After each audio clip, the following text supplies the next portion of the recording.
Your mind isn't broken, it's just tired of running. You know that feeling when your thoughts won't stop? When you're sitting still, but your mind keeps jumping from one worry to the next. You keep telling yourself to relax, but the more you try, the louder it gets.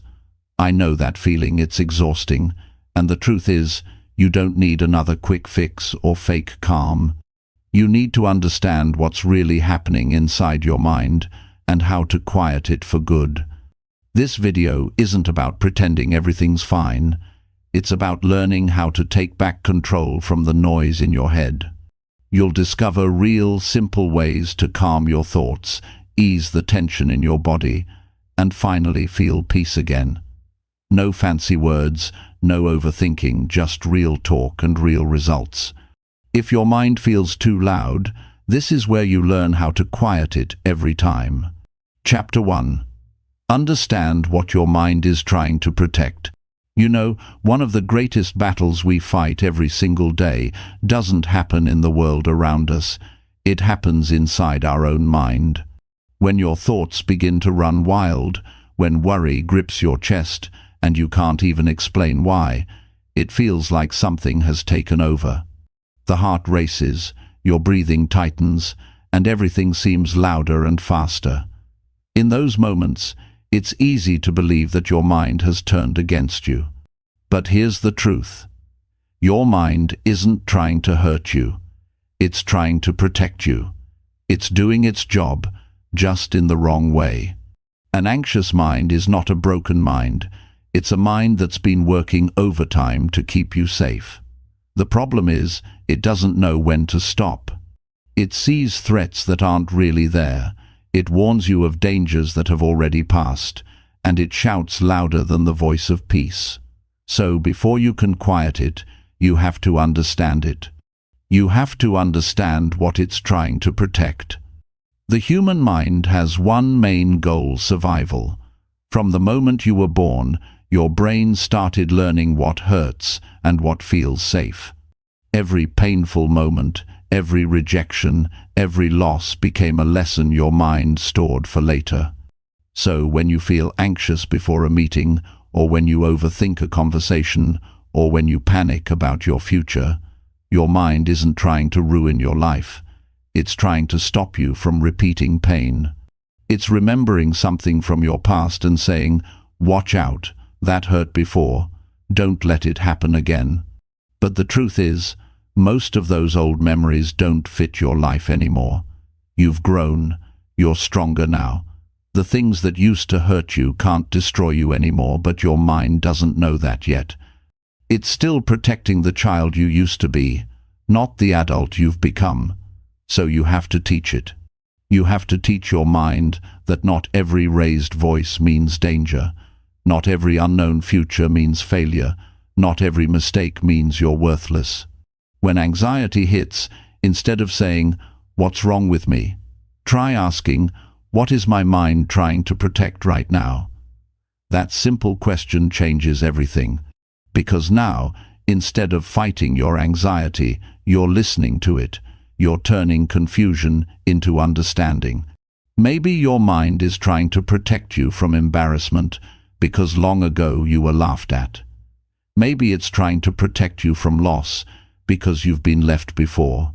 Maybe it's trying to protect you from failure because you were punished for it once. Once you see what your anxiety is guarding, you can talk to it with reason. You might say to yourself, "I understand why you're afraid, but this is not that same situation. I can handle this." When you do that, your mind begins to relax. Because anxiety is like a guard that never got the message that the war is over. It's standing at the gate, armed and alert, waiting for an attack that isn't coming. Once you tell it the truth, it starts to lower its weapon. Most people try to quiet their anxious mind by forcing it to stop. They distract themselves, they push their thoughts away, they fight to think positive. But fighting your anxiety only makes it stronger. The real power comes from understanding. The more you try to silence it without listening, the louder it becomes. The more you ignore it, the harder it pushes back. But when you turn toward it with curiosity, when you say, "I see you, I understand why you're here," it begins to soften. You can start small. The next time your mind starts racing, pause, feel your feet on the ground, take a slow breath in and out. Then ask, "What are you trying to warn me about?" Don't judge the answer, just listen.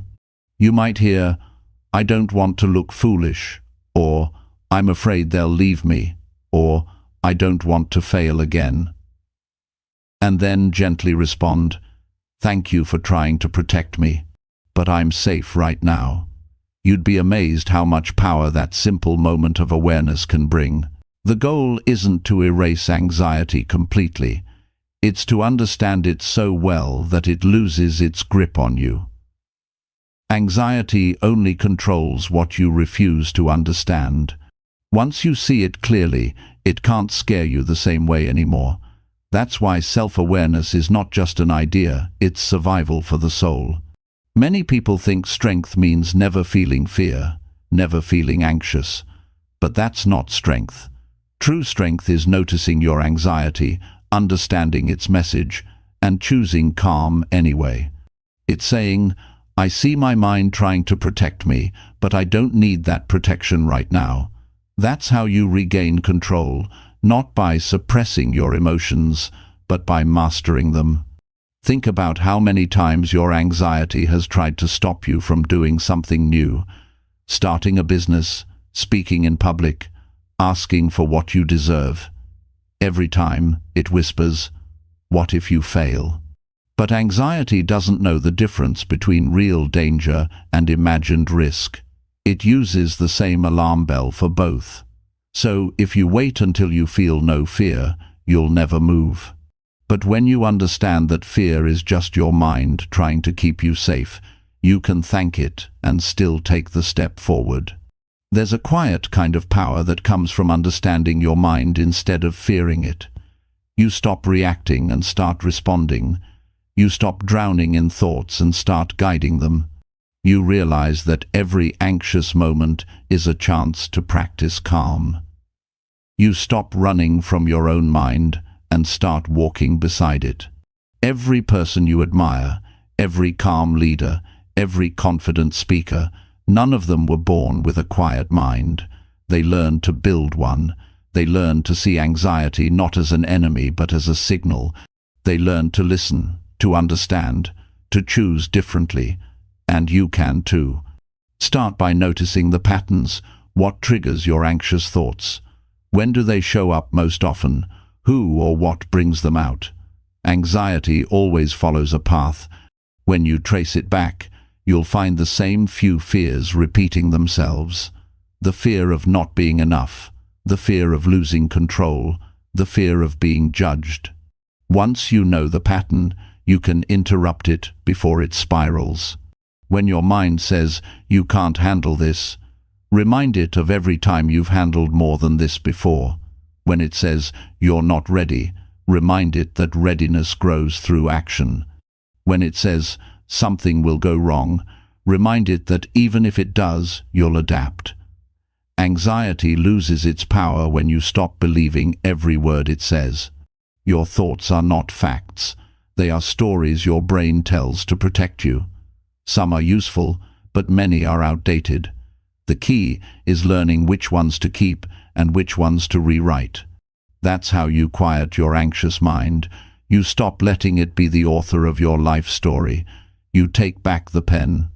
Understand this. You cannot control every thought that appears, but you can choose which ones to believe. You can choose which ones deserve your attention. And the more you practice that choice, the easier it gets. Calm isn't a miracle that happens overnight. It's a skill you build, moment by moment, through awareness and patience. When you start understanding your mind, you stop being afraid of it. You start feeling compassion for yourself. You realize that anxiety isn't a sign of weakness, it's a sign that you care deeply. You care about your future, your relationships, your performance, your purpose. Anxiety is just care that's lost direction. When you guide it with understanding, that same energy becomes focus, discipline, and strength. If you're tired of living in constant worry, if your thoughts never seem to rest, remember this: your mind isn't your enemy. It's just scared. It's been hurt before, and it's trying to protect you from getting hurt again. But you are not the same person who went through those old hurts. You're wiser now. You're capable now.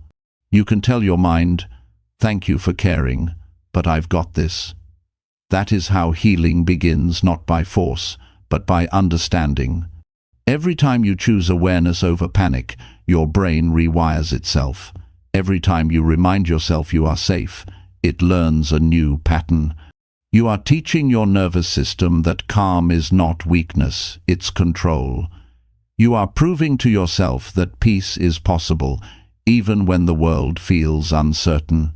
You don't quiet your anxious mind by waiting for life to get easier.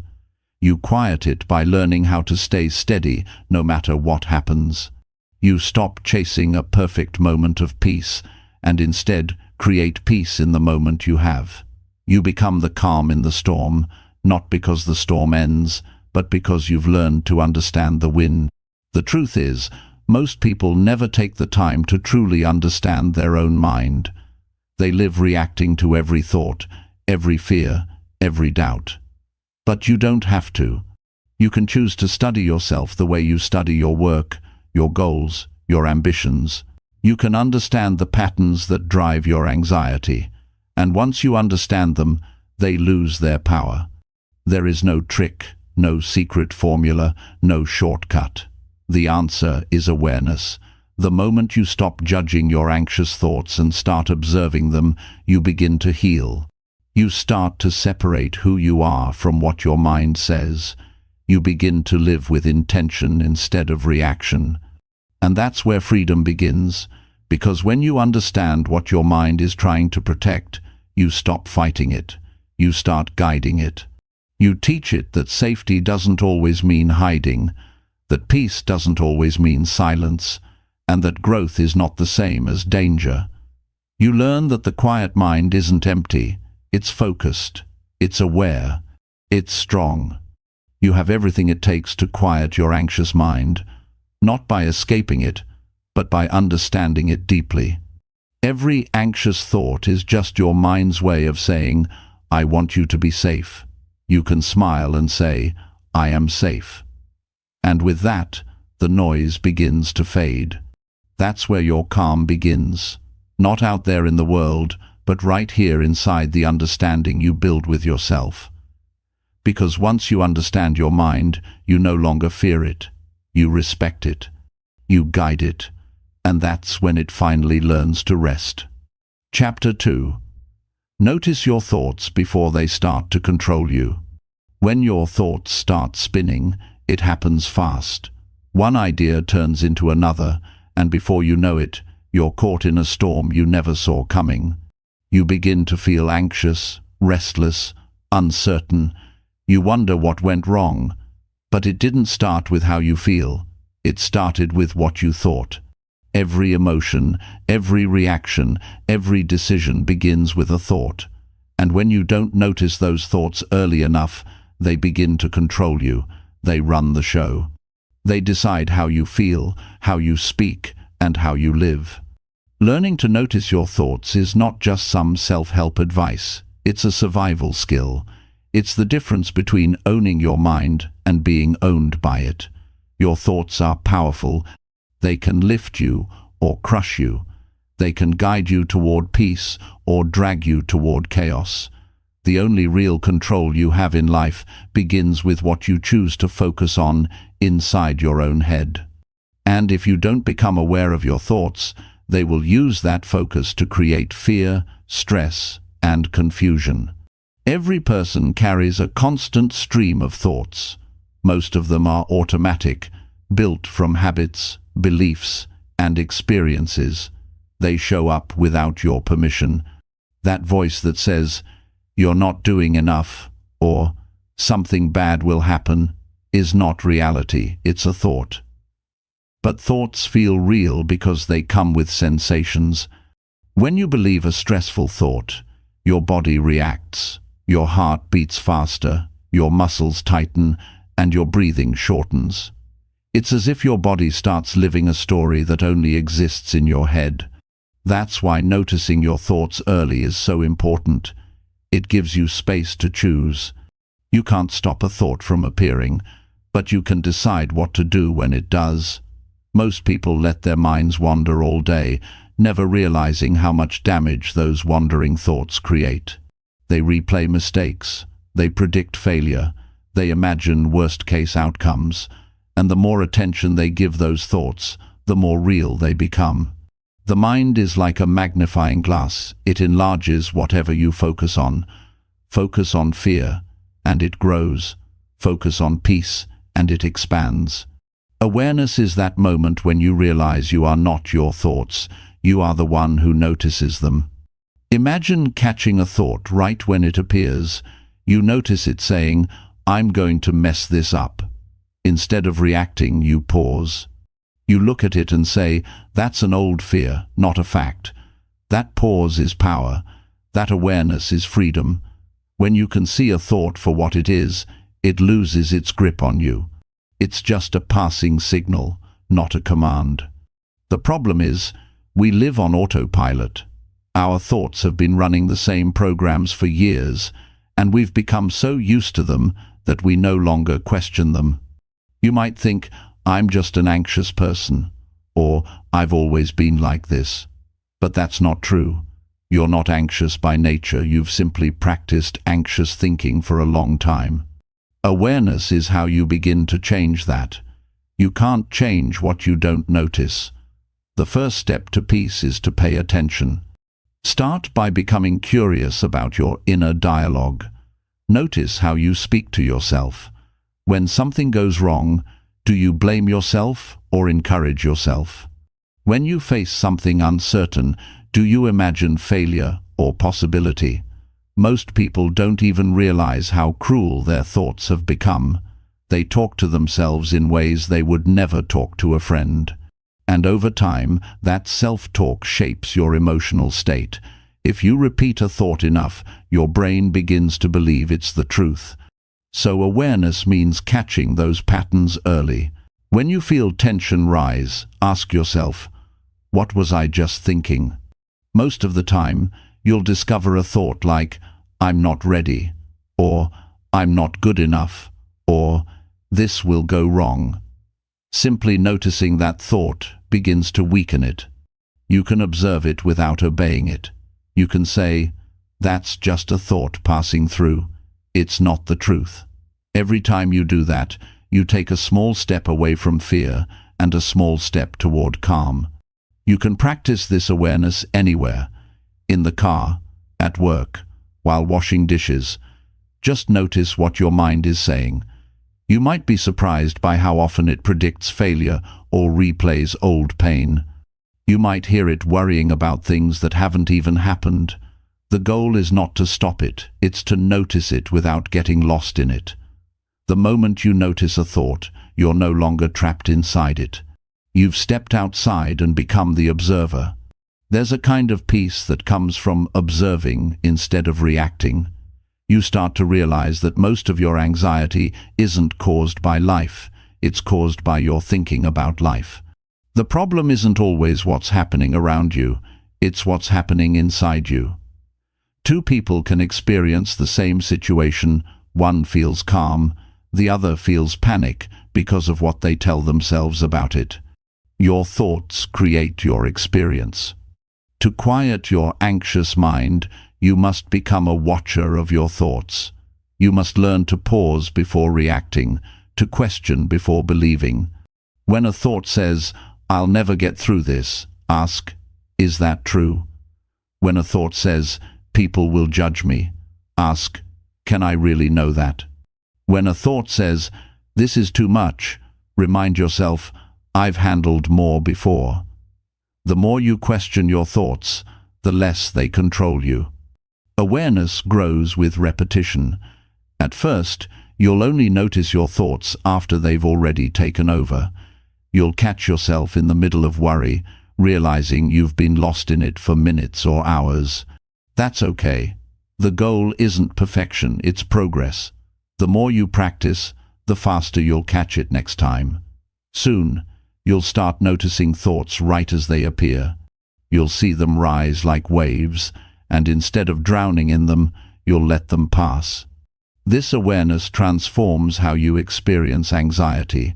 Instead of saying, "I am anxious," you'll start saying, "I am noticing anxious thoughts."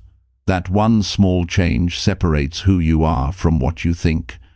It reminds you that thoughts are temporary. They come and go, but you remain. You are the constant behind them. When you stop identifying with every thought, you begin to take back control. You realize you can choose which ones to believe and which ones to ignore. You can choose thoughts that empower you instead of those that weaken you.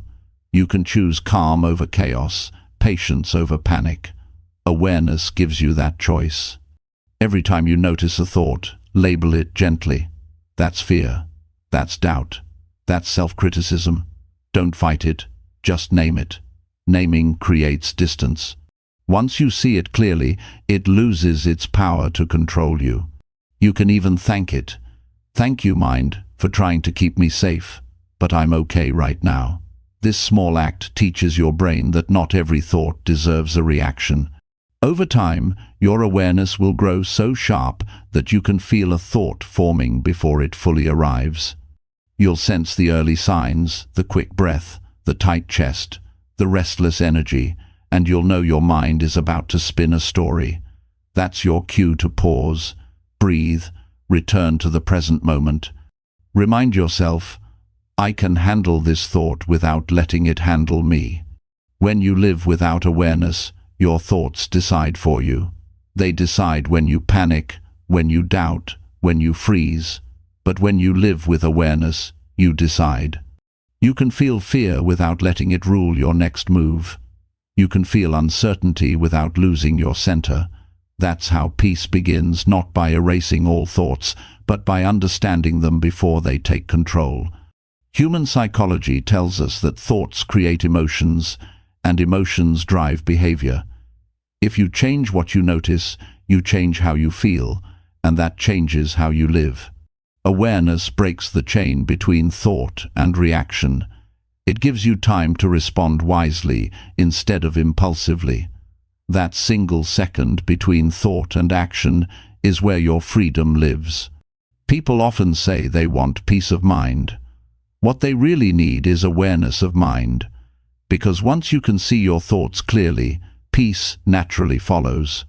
You don't have to chase it, it's already there beneath the noise.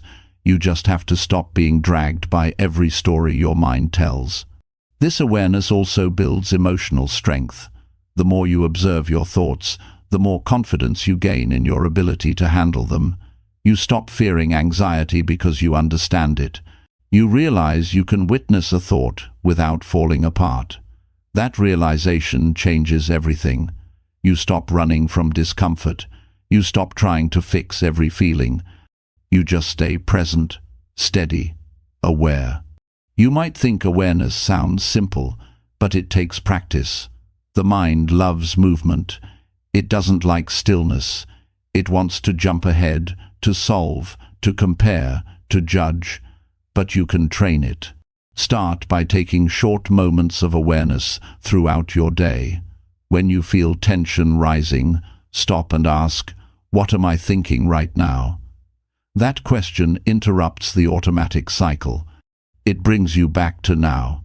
Awareness doesn't mean silence, it means clarity. You'll still have thoughts, but they won't dominate you. You'll still have fears, but they won't define you. You'll still have challenges, but they won't overwhelm you. Awareness doesn't erase difficulty, it gives you strength to face it. When you begin noticing your thoughts early, something amazing happens. You start to feel lighter. Your mind becomes less crowded. You realize most of what worried you was never real in the first place. You start enjoying the present moment more because you're not constantly lost in the future or past.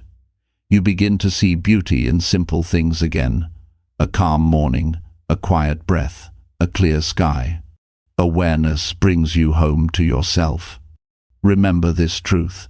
Your thoughts will always try to lead, but you don't have to follow. You are not the voice in your head. You are the one who hears it. The sooner you notice that voice, the sooner you can decide whether to listen. Awareness is not a skill you practice once. It's a way of living. It's how you take back your life, one thought at a time. Every peaceful person you've ever met has learned this. They still have thoughts. They still have doubts, but they notice them quickly. They know how to see the wave coming before it hits. That's why they stay calm in chaos. They don't get pulled under. They've trained their awareness like a muscle, and that strength gives them freedom. You can do the same. It begins with one small step. Notice your thoughts before they start to control you. When they whisper fear, you listen but don't obey. When they shout worry, you breathe and stay present. When they tell you you're not enough, you remind yourself you always were. And each time you do that, the noise inside quiets a little more. That's how you build peace, not by trying to stop your mind, but by understanding it before it takes over. Awareness is your anchor. The more you notice, the freer you become. And the day you truly see your thoughts for what they are, temporary, fleeting, harmless, you'll feel something you may not have felt in years. Calm that lasts. Chapter 3. Accept the feeling instead of fighting it endlessly. There comes a moment when you have to stop running from what you feel. You can only push so long before exhaustion takes over. Anxiety grows when you resist it, when you try to crush it or hide from it. The more you fight an emotion, the stronger it becomes. The harder you push it away, the louder it screams for attention. What if the real solution isn't in fighting your feelings, but in allowing them to exist? What if peace begins the moment you stop trying to win a battle that never needed to be fought? Every anxious person has been taught to avoid discomfort. From childhood, we learn to distract ourselves when we feel scared or uneasy. We scroll through our phones, eat mindlessly, stay busy, or keep pretending we're fine. But pretending doesn't heal. It only postpones the truth. Emotions that are buried alive never die. They just find new ways to show up through tension, sleepless nights, or constant restlessness. Acceptance is not weakness. It's an act of courage. It's standing in front of what scares you and saying, I'm not going to run anymore. When anxiety rises, it feels like your body has betrayed you. Your chest tightens, your stomach knots, and your thoughts start spinning faster than you can control. In those moments, every instinct tells you to fight it. You try to push the feeling down, to breathe it away, to argue with it. But the truth is, you can't think your way out of anxiety. You can only feel your way through it. Acceptance doesn't mean you like it. It means you stop treating it like an enemy. Your body has wisdom. It reacts for a reason. When you accept what you feel, you begin to understand what your body has been trying to tell you all along. Maybe your anxiety is saying, I'm overwhelmed. Maybe it's saying, I need rest. Maybe it's saying, I don't feel safe here. Those messages can only reach you when you stop silencing them. Fighting your emotions blocks the lesson they carry. Acceptance opens the door to understanding. Think about how you treat a friend who's in pain. You don't yell at them to stop crying. You don't tell them their feelings are wrong. You sit beside them and listen. You offer comfort, not correction. Why not do the same for yourself? When you feel anxious, you can say, I know this feels awful, but I'm here with you. That simple act of compassion changes the tone inside your mind. It shifts you from judgment to support. You become your own safe place. Most people confuse acceptance with surrender, but they're not the same. Surrender is giving up. Acceptance is awareness without resistance. When you accept what you feel, you acknowledge reality. You stop pretending you're calm when you're not. You stop faking strength and start showing honesty. That honesty gives you power, because truth always does. It's exhausting to wear a mask every day, pretending everything is fine when it's not.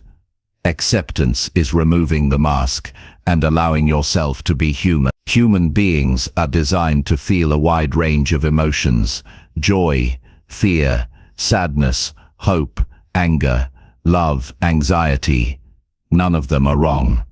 They are signals from your inner world, guiding you toward growth. When you accept your emotions, you're not agreeing to stay stuck in them. You're simply letting them pass through. What you resist stays. What you allow moves. Anxiety often comes in waves. The first reaction is panic. The second is resistance. You think, "I can't feel this right now." That thought adds another layer of tension. Now you're not only anxious, but you're anxious about being anxious. The moment you shift from fighting to allowing, something changes. The energy softens. You start to breathe deeper. Your body relaxes a little. You realize that the feeling isn't dangerous, it's just uncomfortable. And discomfort, when allowed, begins to dissolve. When you accept a feeling, you stop feeding it with fear. Emotions need resistance to survive. They thrive on your rejection. The moment you say, "Okay, I feel anxious right now," you remove their power. You're no longer trapped in denial. You're grounded in truth. That truth sets you free to handle the moment with clarity instead of panic. Acceptance also teaches emotional resilience. You start to trust yourself again. You learn that no emotion can destroy you if you face it. The storm may come, but you remain standing. That inner strength builds over time. Every time you choose to feel instead of fight, you grow stronger. You prove to yourself that you can handle life as it is, not just when it's comfortable, but when it's raw and uncertain. There's a deep peace that comes from saying, "This is what I feel right now, and that's okay." You don't need to justify it. You don't need to fix it immediately. You just need to be present with it. That presence allows your nervous system to settle. Your body feels heard. Your mind feels understood. You begin to calm down, not because you forced calm, but because you allowed space for truth. When people fight anxiety, they often add mental stories to it. They say, "This shouldn't be happening," or "Why can't I get over this?" or "Something's wrong with me." These thoughts create more pain than the emotion itself. Acceptance breaks that cycle. When you stop labeling your feelings as good or bad, they lose their intensity. A wave of anxiety becomes just a wave. It rises, it falls, and it passes. You don't have to build a story around it. To practice acceptance, you must stay grounded in your senses. When you feel anxious, notice what's happening in your body. Feel your heartbeat. Notice the air moving through your nose. Observe the tension in your shoulders. You're not trying to fix anything. You're just noticing. The mind calms when you bring your focus to the body. The body calms when it's acknowledged. That's the beginning of acceptance. Acceptance also means giving up the constant search for perfection. Anxiety often comes from wanting life to be smooth, predictable, and safe all the time. But life isn't built that way. There will always be uncertainty, loss, change, and growth. Fighting that truth only adds more tension. Accepting it creates peace. You realize that calm doesn't mean the absence of problems. It means the presence of understanding. Every time you allow a feeling, you build emotional maturity.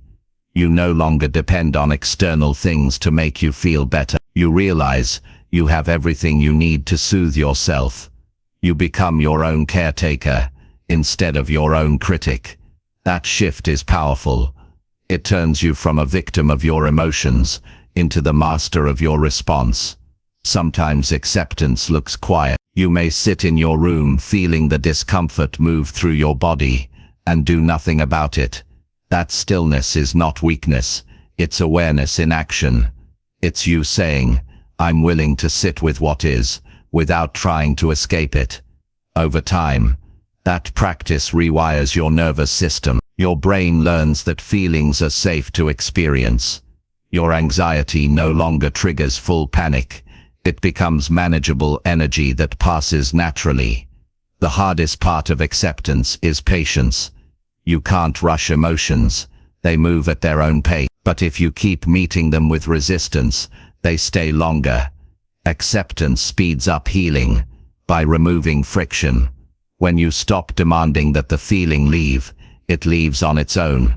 That's the paradox. When you stop forcing peace, peace arrives. There's beauty in allowing yourself to be imperfect. You don't have to have it all together. You don't have to smile when you don't feel like it. You don't have to hide your anxiety to seem strong. True strength is quiet honesty. It's saying, I'm not okay right now, but I know I will be. That truth carries dignity. It turns vulnerability into power. When you start practicing acceptance, you may notice emotions surface that you've ignored for years. Grief, shame, anger, fear. Don't be afraid of them. They've been waiting for your attention. They show up because they finally feel safe enough to be seen. Let them speak. Listen. Feel them fully. They will go once they've been acknowledged. Every emotion you face brings more light into your awareness. In time, you'll notice that acceptance doesn't just quiet anxiety. It deepens your entire experience of life. You start feeling more present, more alive. You appreciate moments of calm more deeply because you've learned to sit with discomfort. You stop judging yourself for being human. You stop measuring your worth by how perfectly you handle pain. You realize that peace is not found by escaping emotions, but by embracing them fully. Acceptance transforms fear into understanding. It turns panic into patience. It turns self-blame into compassion. The more you practice it, the more natural it becomes.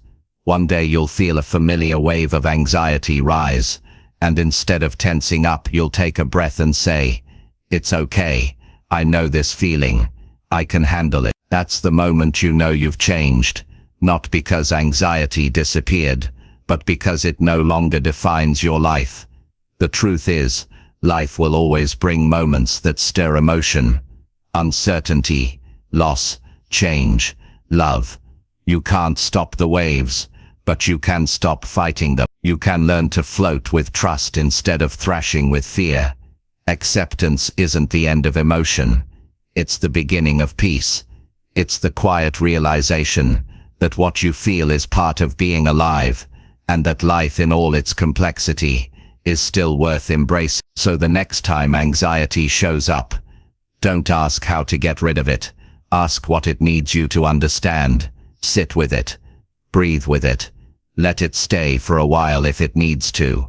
You'll find that when you stop running, it stops chasing. You'll see that what once felt unbearable becomes manageable. You'll experience that calm doesn't come from control.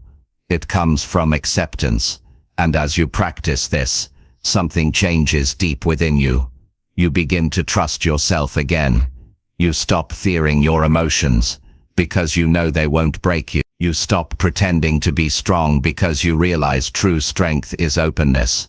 You begin to move through life with grace instead of resistance. You become steady, even in uncertainty. You become at peace, not because everything is easy, but because you finally understand. You don't need to fight every feeling. You just need to accept it, allow it, and let it pass. That's when you finally discover what peace feels like. Not the peace that hides from pain, but the peace that walks through it and comes out strong. That's how you quiet your anxious mind, not by silencing it, but by listening with patience, accepting what it feels, and remembering that every emotion, no matter how heavy, is just a visitor passing through. Chapter 4. Question the stories your anxiety keeps repeating daily. Every anxious mind tells stories. They sound like facts, but they're not. They sound convincing because they're repeated over and over until you believe them. The anxious mind becomes a storyteller that never rests. It says things like, "You're not good enough, something bad will happen, or you can't handle this." And because those thoughts come dressed as truth, you rarely question them. They become your reality. But what if you stopped for a moment and asked, is this story actually true? What if most of what anxiety tells you is simply a lie you've listened to for too long? Anxiety doesn't just create feelings, it creates narratives. It builds patterns of thought that sound reasonable but are built on fear. Every time you face uncertainty, your mind reaches into its library of memories and finds the worst possible chapter. It says, "Remember when you failed before," or "Remember when they left." It strings together past pain and future worry into a story that keeps you small. That's what anxiety does. It writes scripts that make safety seem like staying the same. It wants you to avoid risk, to avoid embarrassment, to avoid discomfort. It disguises fear as logic. Most people live inside these anxious stories without realizing it. They build their choices, habits, and relationships around beliefs that were never examined. They avoid opportunities, not because they're incapable, but because their mind repeats, "You'll mess it up." They stay silent when they should speak, because anxiety whispers, "You'll say the wrong thing." They keep replaying the same fears every day until those fears start to feel like facts. Awareness begins when you stop accepting every story your anxiety tells and start asking better questions. When anxiety speaks, pause. Don't fight it. Just observe what it's saying. Write it down if you need to. You might notice patterns, different situations, same storyline. It might be, "People don't really like me," or "I'll never succeed," or "I always make mistakes." Once you see the pattern, you can begin to challenge it. You can look at it and ask, where did this story come from? Is there real proof that it's true? That's when the mind begins to open. Anxiety thrives on unchallenged thought. It loves certainty, the kind of certainty that keeps you afraid. But truth can only appear when you question. When you question an anxious thought, you interrupt the pattern. You create a pause between fear and belief. That pause is where your strength lives. Because now, instead of being controlled by the story, you're analyzing it. You're saying, "Hold on. I'm not sure that's accurate." That's not denial. It's awareness. You might notice that your anxious stories always sound familiar. They use the same tone, the same words, the same warning. That's because anxiety doesn't create new stories. It just replays old ones. It's like a broken record in your mind that has learned only one song. It doesn't care if it's true.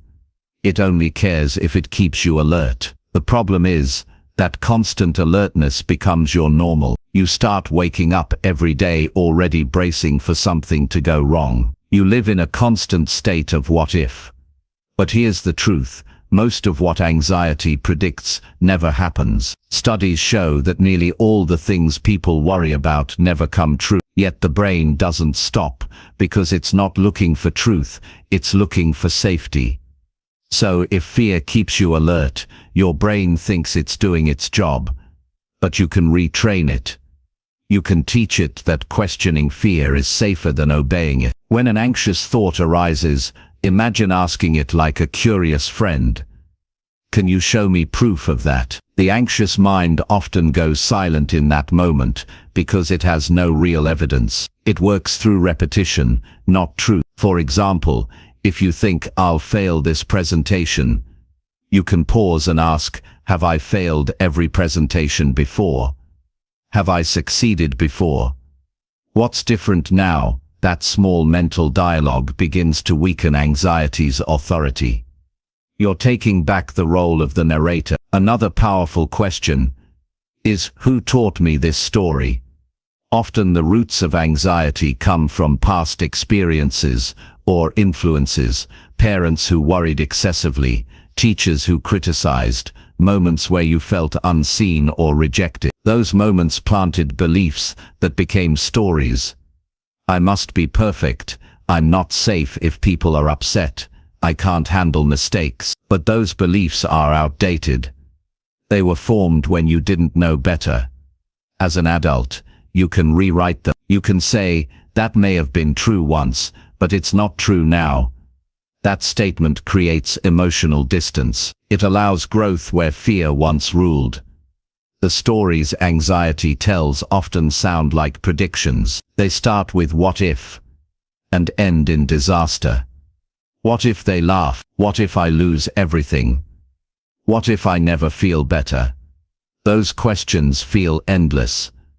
But you can replace them with more empowering ones. Instead of what if I fail, ask, what if I succeed? Instead of what if something goes wrong, ask, what if things go right? The goal isn't to deny risk, it's to remind your brain that positive outcomes are also possible. The anxious mind forgets that. You must remind it. Questioning anxiety also means separating facts from interpretations. Anxiety takes neutral events and gives them dramatic meaning. A text that goes unanswered becomes their ignoring. The coworker's quiet mood becomes their angry with me. You create entire stories based on assumptions. The moment you catch yourself doing that, pause and ask, what else could this mean? That question opens perspective. It shows that your version of the story isn't the only one. That's how you begin to free yourself from emotional overreaction. When you question your anxious stories, something incredible happens. You start noticing reality more clearly. You see that life isn't as hostile as your mind suggests. You see that most people aren't judging you. They're too busy thinking about their own lives. You see that setbacks aren't proof of failure. They're part of learning. The world becomes less threatening when you stop letting anxiety define. The anxious mind is creative. It builds stories with vivid detail. It imagines scenarios with full emotion, so they feel real. That's why your body reacts as if danger is happening right now. But if you slow down, you can tell the difference between imagination and reality. You can say, this is just my mind creating a story. That recognition alone starts to break the cycle. The story loses its emotional power when you see it for what it is. A thought, not a fact. You can even use your awareness as an experiment. Write down your most common anxious predictions for a week. Then at the end of that week, check which ones actually happened. You'll likely find that almost none of them came true. Seeing that pattern builds trust in reality and weakens your reliance on fear. Over time, your brain learns that these stories aren't useful. They're outdated habits that can be replaced with more accurate thinking. Challenging anxious stories also means learning to tolerate uncertainty. The anxious mind craves control. It wants clear answers, guaranteed outcomes, and perfect safety. When it doesn't get them, it invents stories to fill the gap. That's why you assume the worst. It gives you the illusion of preparation, but you can't control life through worry. The only thing you can control is your response. When you accept uncertainty as a normal part of life, you take away anxiety's favorite weapon. You no longer need stories to feel safe. You trust yourself to handle whatever happens. Over time, questioning your anxious stories becomes a habit. You start catching them in real time. You recognize the same fearful language and say, I know this voice. It's my anxiety trying to protect me again. That recognition doesn't require anger or judgment. It's gentle awareness. You don't have to fight your thoughts. You just have to stop believing them automatically. When you no longer believe every anxious story, your mind begins to quiet down naturally. The key is consistency. You can't challenge anxiety once and expect silence forever. You must keep questioning, keep observing, keep replacing fear with truth.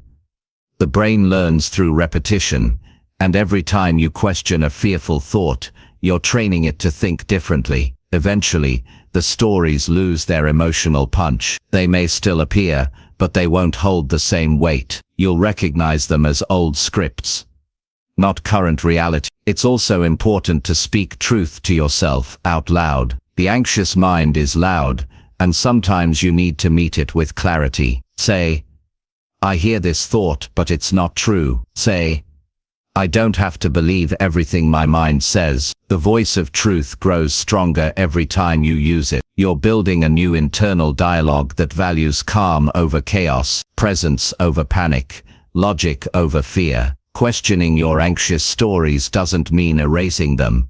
It means outgrowing them. You start realizing that anxiety is just a habit of thinking, not a definition of who you are. You were not born with those fearful beliefs.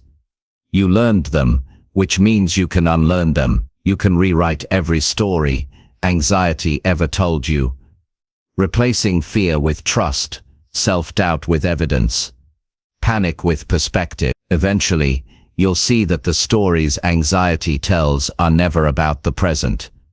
They're always about the past or the future. They replay old wounds or predict new ones. But the present moment, the one you're living right now, is usually peaceful. When you bring your awareness back to the present, anxiety loses its stage. You can't rewrite a story that doesn't exist here and now. The freedom you seek doesn't come from controlling every thought.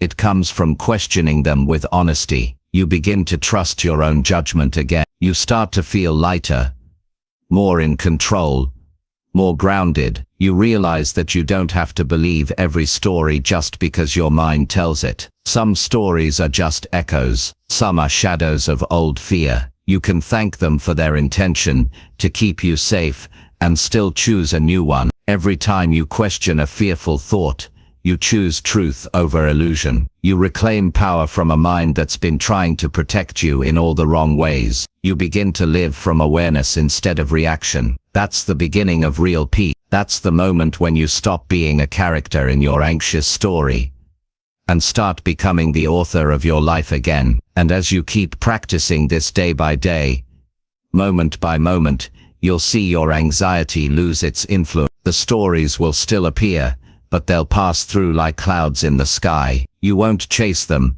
you won't hide from them. You'll simply see them and let them go, because now you know the truth. Your anxiety is not the narrator of your life. And the story you choose to tell yourself can change everything. Chapter 5. Practice being still until your body feels safe again. There comes a point when the mind has spoken enough, when thoughts have circled so many times that no new answer can be found, when anxiety has worn you down to the point that even thinking feels heavy. That's the moment when stillness becomes medicine. Not the kind of stillness that means doing nothing out of fear, but the stillness that says, "I'm going to stop running for a moment and let my body remember that it's safe." An anxious mind often makes the body believe it's in danger even when life is calm. The heart races, the shoulders rise, and the breath becomes shallow. You might be sitting on your couch, but your body is acting as if it's facing a wild storm. That's what anxiety does. It confuses thought with threat. It convinces your body that the danger is real because your attention keeps feeding it. The only way to break that loop is to pause long enough for the body to realize there's no danger here right now. Stillness is not easy at first. The moment you slow down, the noise inside grows louder. You start to notice every sensation, every thought, every uncomfortable feeling that you've been avoiding. It feels like sitting in a room full of echoes. But if you stay, if you breathe through that discomfort, you'll discover something powerful. Your body begins to trust you again. You've stopped fighting it. You've stopped trying to outthink it. You're finally giving it permission to rest. The body remembers everything you've been through. Every time you were scared, every time you felt unsafe, every time you had to stay strong when you wanted to fall apart. It holds those moments in your muscles, in your breath, in your posture. So when anxiety shows up, your body isn't overreacting, it's remembering. That's why stillness is so healing. It gives the body a chance to release what it's been holding. It teaches your nervous system that it doesn't have to be on guard all the time. When you practice being still, start simple. Sit down somewhere quiet. Put your hand on your chest and notice your breathing. You don't have to force it or control it, just watch it. Feel the air moving in and out. Feel your heart beating under your hand.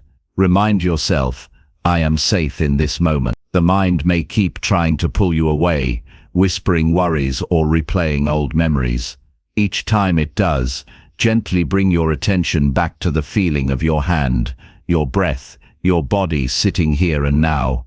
That's how you retrain the mind to return to the present. Stillness isn't the absence of movement, it's the presence of awareness. You may still have thoughts, but you're no longer chasing them.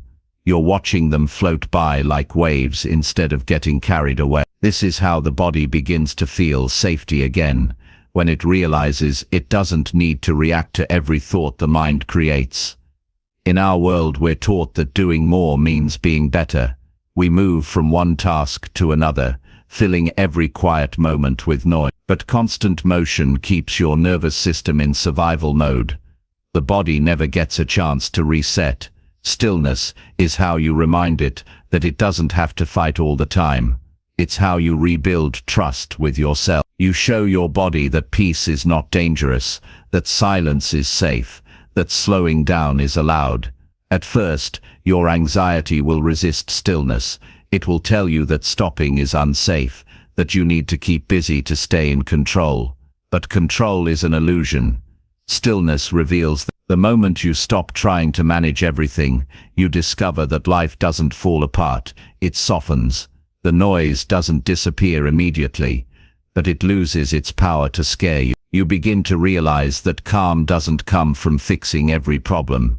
It comes from being grounded enough to face them one at a time. When you sit in stillness long enough, you start to feel your body's signals more clearly.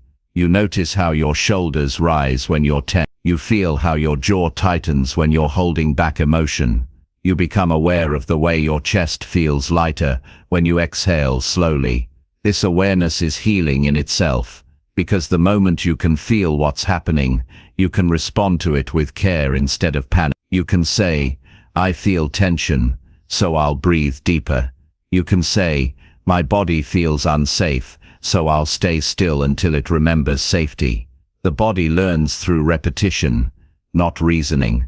You can't just tell yourself to calm down. You have to show your body what calm feels like. Stillness is how you do that. When you practice it every day, even for a few minutes, your nervous system begins to shift. The constant alertness starts to fade. The muscles loosen. The breath deepens.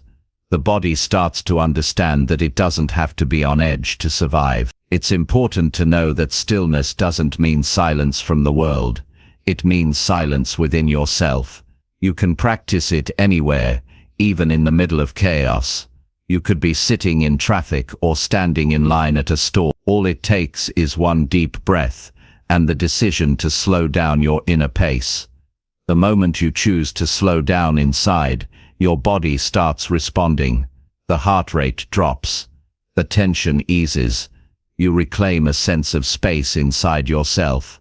Stillness reconnects you to your senses. When anxiety takes over, you leave your body and live in your head. You stop noticing the world around you. But when you return to stillness, you start to see again.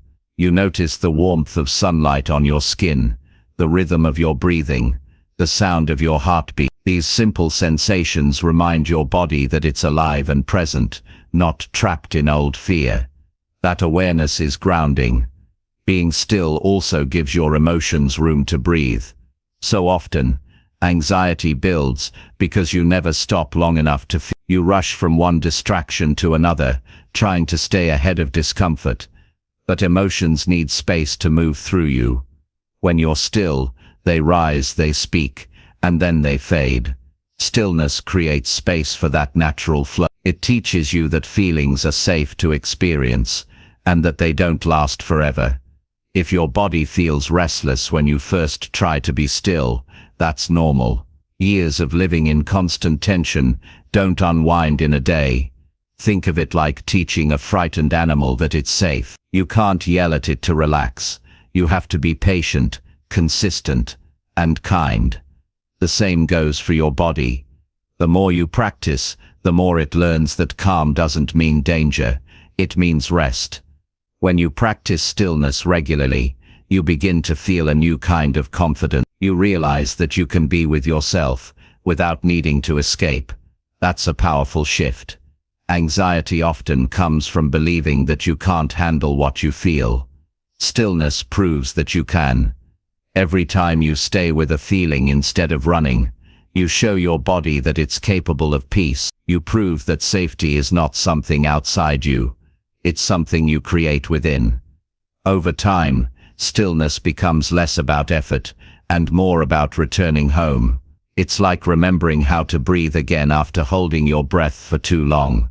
You find comfort in quiet. You start seeking moments of pause because they restore you. You stop needing constant distraction because peace becomes familiar. That's when your body truly feels safe again. The body doesn't heal through rushing. It heals through presence. Stillness is presence without pressure. It's being here right now with everything as it is. You don't need perfect surroundings. You don't need silence in the world to feel silence inside. You just need willingness to sit, to breathe, to feel, to let go. Each time you return to stillness, you repair the connection between your mind and your body. You remind them that they're on the same team. As your practice deepens, you'll notice that stillness changes your reactions to life. You stop overreacting to small things. You stop feeling like everything is urgent. You begin to respond instead of react.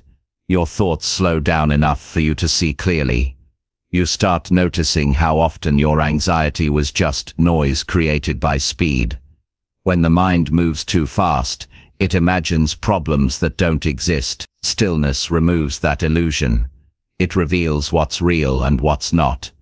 Even in moments of chaos, stillness can become your anchor. You may feel panic rising, but you know how to pause. You take one breath and remind your body, we are safe right now. That single act shifts everything. The storm may still be there, but you're no longer being pulled by it. You're standing firm in awareness. That's the quiet strength that stillness builds. Unshakable calm in the middle of uncertainty. In time, the practice of stillness becomes something you look forward to. It's not a task, it's a reunion. A reunion with peace, with presence, with yourself. You start to notice that you don't crave escape anymore because you've made peace with being where you are.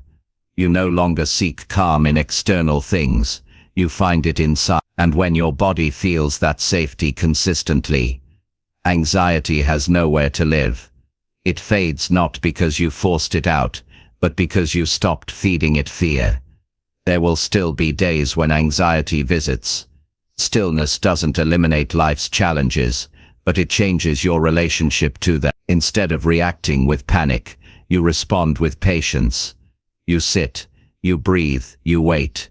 You know the feeling will pass, and you trust that you can handle it. That trust is what heals your nervous system over time. It's what transforms your anxiety into awareness. Stillness doesn't ask you to be perfect. It asks you to be present, to meet yourself with understanding, to slow down enough to hear what your body has been trying to say. I'm tired of fighting. I just want to rest. And when you listen, truly listen, something inside you begins to soften. The tension melts. The breath deepens. The heart feels lighter. You start to sense safety, not because the world has changed, but because you have. That's the real power of stillness. It brings you back to yourself. Beneath the noise, beneath the worry, beneath the fear, there's a quiet presence that's always been there. Stillness helps you touch that place again. And once you feel it, you'll know that safety isn't something you have to chase. It's something you can return to anytime you choose to be still. Chapter 6. Replace constant thinking with small, grounded actions now. There's a moment in every anxious person's life when thinking becomes the very thing that keeps them stuck. You sit there, trying to find the perfect answer, trying to think your way into calm, and the more you think, the worse you feel. The mind becomes a machine that won't shut off. It spins around every possibility, every what if, every mistake that might happen, every word that might be said. It convinces you that if you think just a little harder, you'll find certainty. But you never do. Because anxiety feeds on thought. It needs constant analysis to survive. The more time you spend in your head, the less power you have in your life. You can't think your way out of overthinking. The only way to quiet that storm is through grounded action. Action pulls you out of your head and puts you back into the world.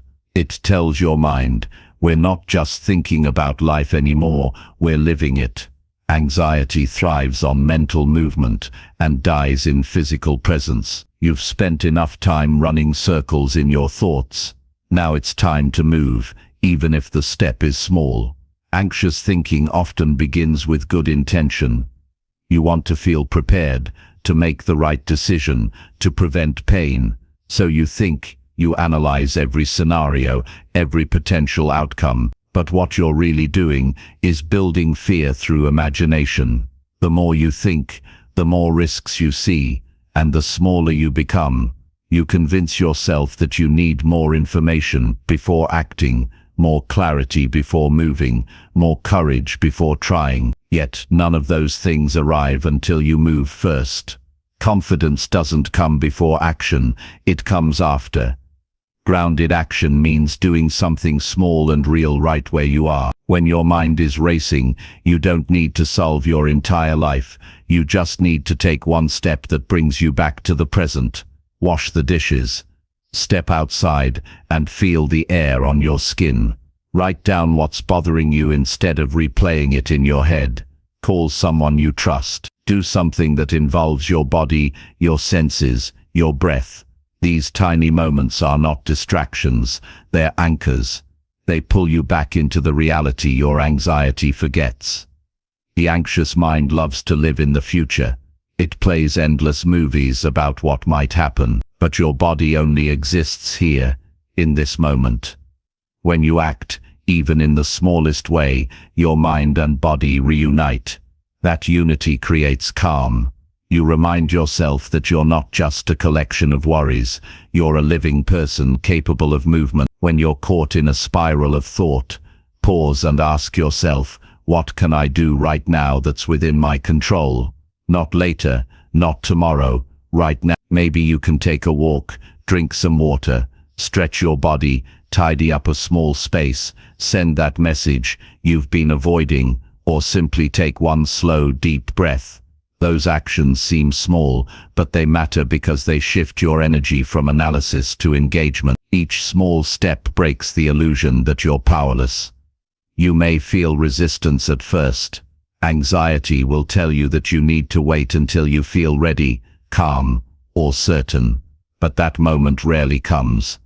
Readiness is created by doing, not by waiting. Even imperfect action carries more healing than endless thought. The brain needs evidence that life is safe, and action provides that evidence.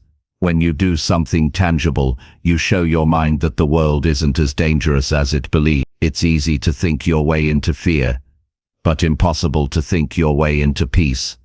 Peace is felt through experience, not theory.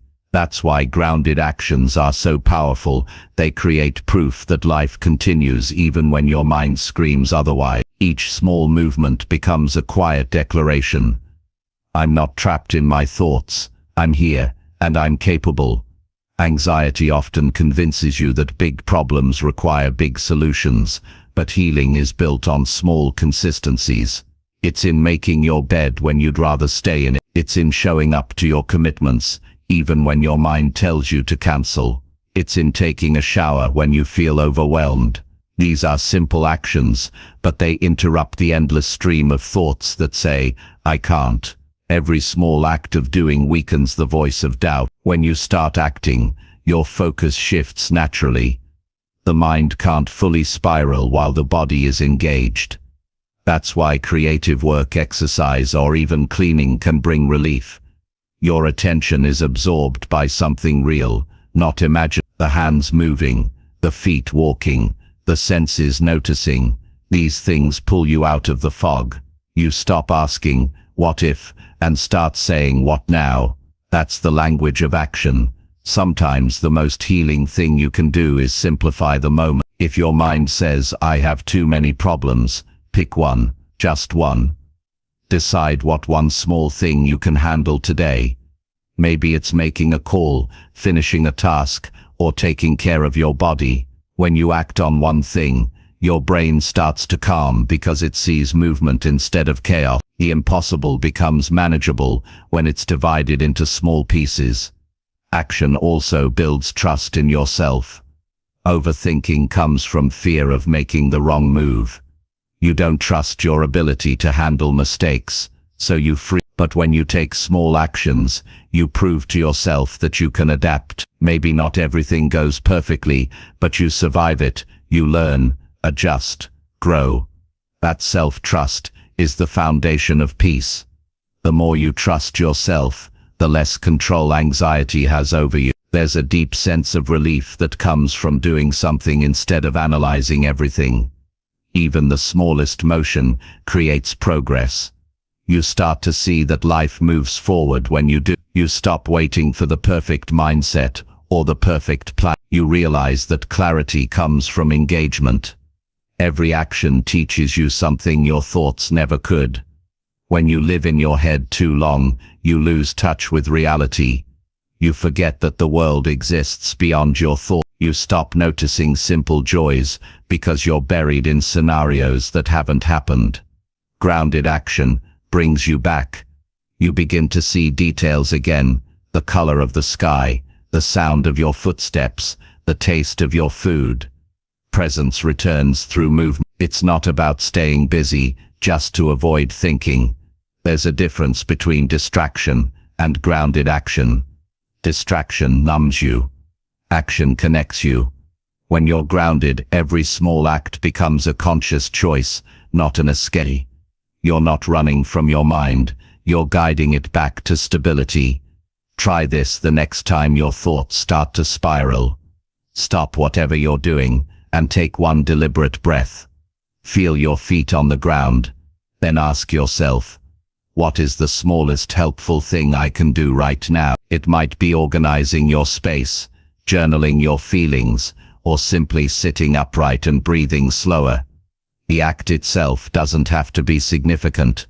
What matters is that it's real and present. Each time you do this, you interrupt the loop of worry. You'll notice that your energy changes when you act. The same body that felt heavy with anxiety begins to feel lighter. You gain a sense of control, not because you fixed everything, but because you're no longer frozen. Movement creates momentum. You begin to see that calm isn't something you wait for, it's something you build. One action at a time. Overthinking often disguises itself as problem solving. The mind says, "I just need to figure this out," but what it's really doing is avoiding discomfort. Grounded action exposes that avoidance. It forces you to meet reality instead of escaping into thoughts. Reality is simpler than your fears make it seem. Most of the time, life isn't asking for a perfect decision, it's asking for a next step. Action also reconnects you to purpose. Anxiety narrows your focus until all you see is the problem. You lose sight of what matters, but when you start doing small meaningful things, writing, helping someone, creating, learning, you remind yourself that you're more than your worries. Purpose expands your perspective. It pulls you out of the tiny world inside your mind and back into the vastness of living. The more you replace thinking with doing, the more balanced you feel. The anxious mind will still try to pull you back, whispering that you haven't done enough, or that something could still go wrong. But you'll begin to notice those thoughts for what they are, just noise. You don't have to argue with them, you just keep moving forward. Anxiety loses its grip when it realizes you won't stop your life for it. This doesn't mean you should rush through every moment or fill your day with endless activity. Grounded action is about intention, not speed. It's about moving at a pace that keeps you connected to reality. It's about feeling your hands when you wash the dishes, hearing your breath when you walk, noticing your surroundings when you speak to someone. These are small, steady actions that remind your nervous system you're safe. Some days, your grounded action might be as simple as getting out of bed. Other days, it might be pursuing something new. What matters is that you move in alignment with what helps you grow instead of what keeps you stuck. Each small action is like a vote for peace over panic. One by one, they rebuild your trust in yourself and in life. When you replace constant thinking with grounded action, you rediscover your strength. You realize that you can handle far more than your anxious mind ever believed. You learn that progress isn't about grand gestures, it's about consistency. The anxiety that once ruled your thoughts starts to fade into the background because your attention now belongs to what's real. At the end of the day, it's not about controlling every thought or emotion. It's about remembering that life happens through action. You were never meant to live entirely inside your head. You were meant to move, to connect, to experience.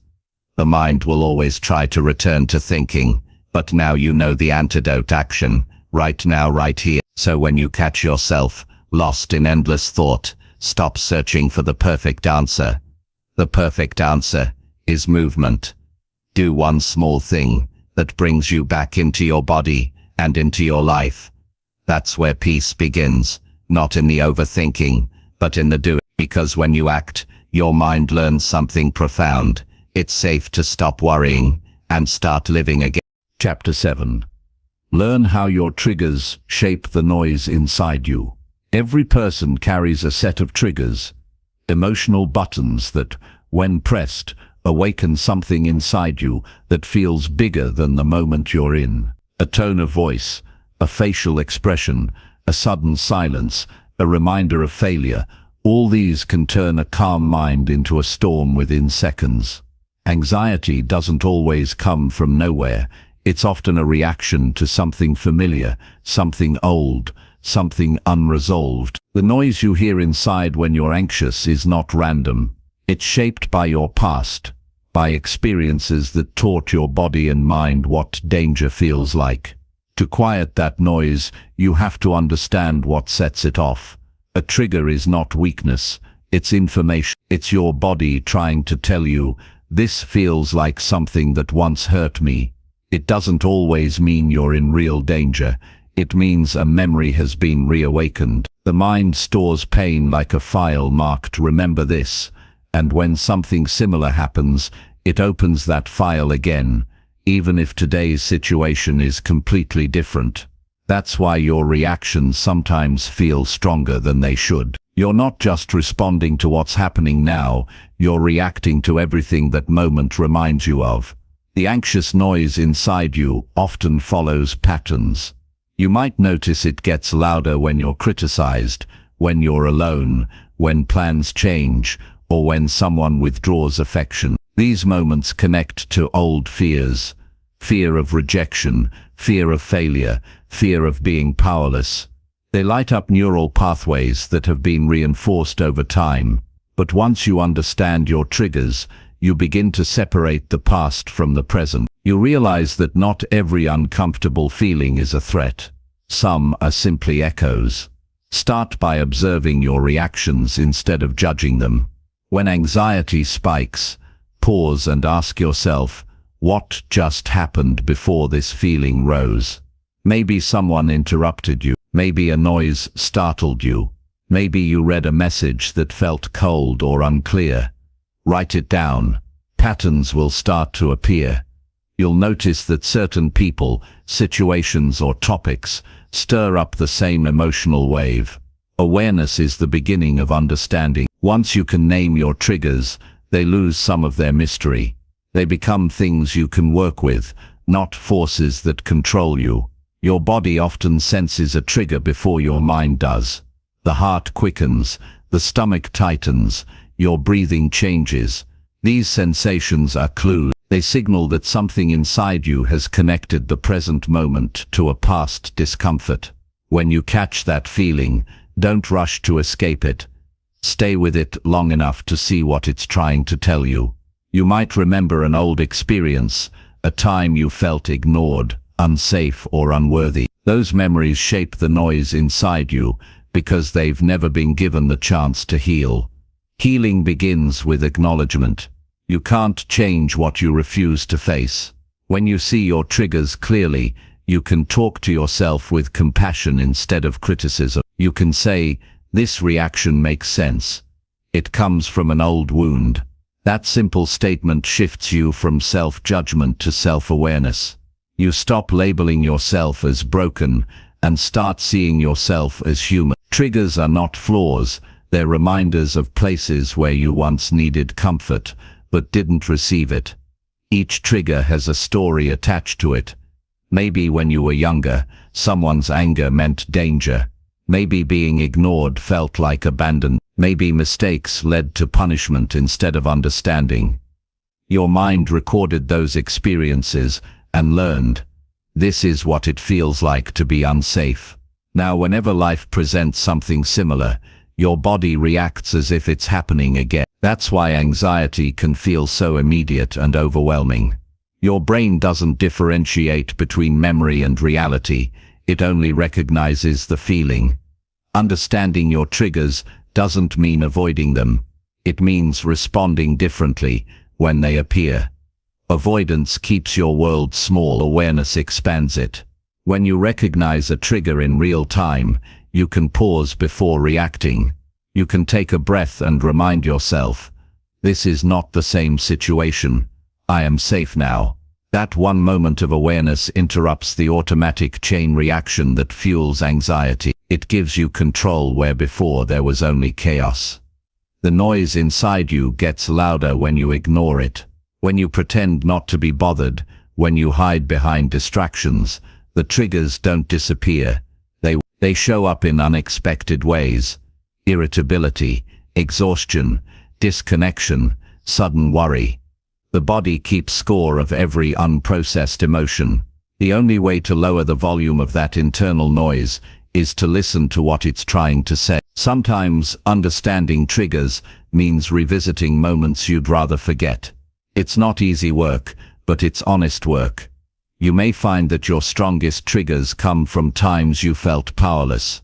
Times when you couldn't speak, couldn't choose, couldn't protect yourself. Those moments live in your nervous system, shaping how you respond to stress now. But by revisiting them with awareness, you teach your body that those moments are over. You show it that you're not trapped there anymore. Practical awareness can help you build calm around your trigger. When you notice one appearing, focus on your breath first. Breathing grounds the body before the mind can spin stories.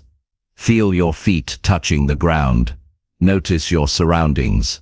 Say to yourself, this feeling is old. This moment is new. That short statement reorients your brain to the present. The more you practice it, the faster your nervous system learns to calm down after being triggered. It's also important to remember that triggers are deeply personal. What affects one person may not affect another. Comparing your reactions to someone else's only adds shame. Your experiences are yours alone. The goal is not to eliminate all triggers, it's to build enough understanding that when they appear, you don't collapse under them.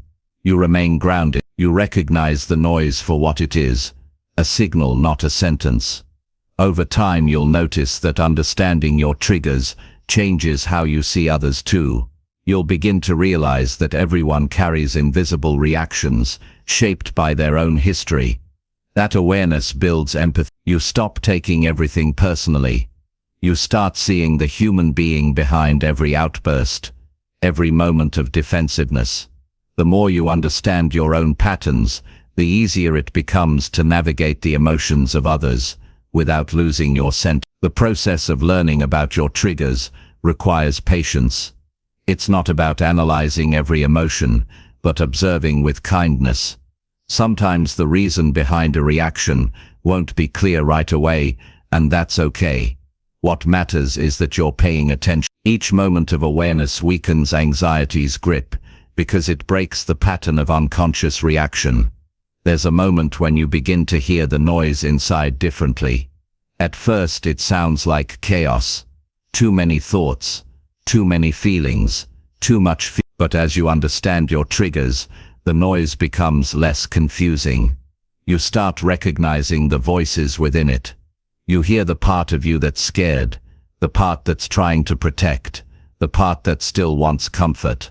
You realize that the noise isn't the enemy. It's communication. It's your system's way of asking for care.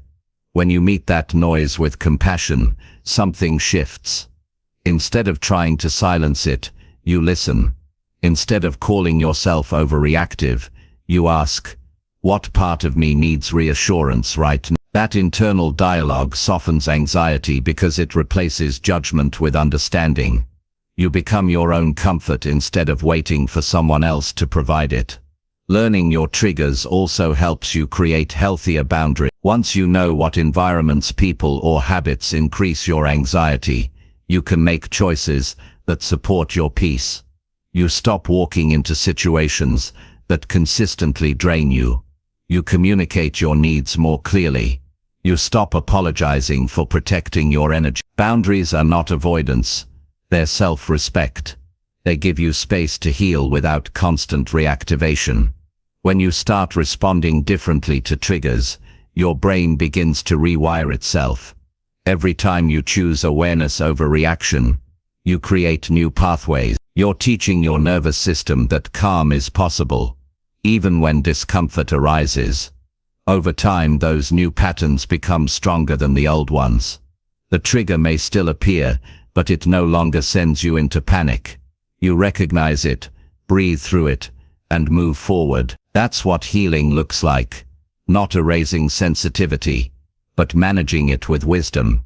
Your triggers can become teachers if you let them. Each one shows you where you still carry pain that wants attention.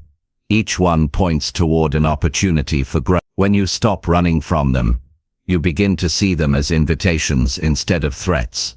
They're not here to destroy you, they're here to guide you back to understanding. It's also worth remembering that progress isn't linear. Some days you'll handle a trigger with ease, other days it'll catch you off guard. That doesn't mean you're failing. It means you're human. Growth is built on awareness, not perfection. Every time you come back to understanding after a reaction, you're strengthening your emotional resilience. The more you learn about your triggers, the quieter the noise inside becomes. The chaos turns into clarity. You stop feeling like a victim of your emotions and start seeing yourself as the observer of them. You begin to anticipate what might unsettle you and prepare with calm instead of fear. That preparation isn't control. It's mindfulness. It's living with awareness instead of reaction.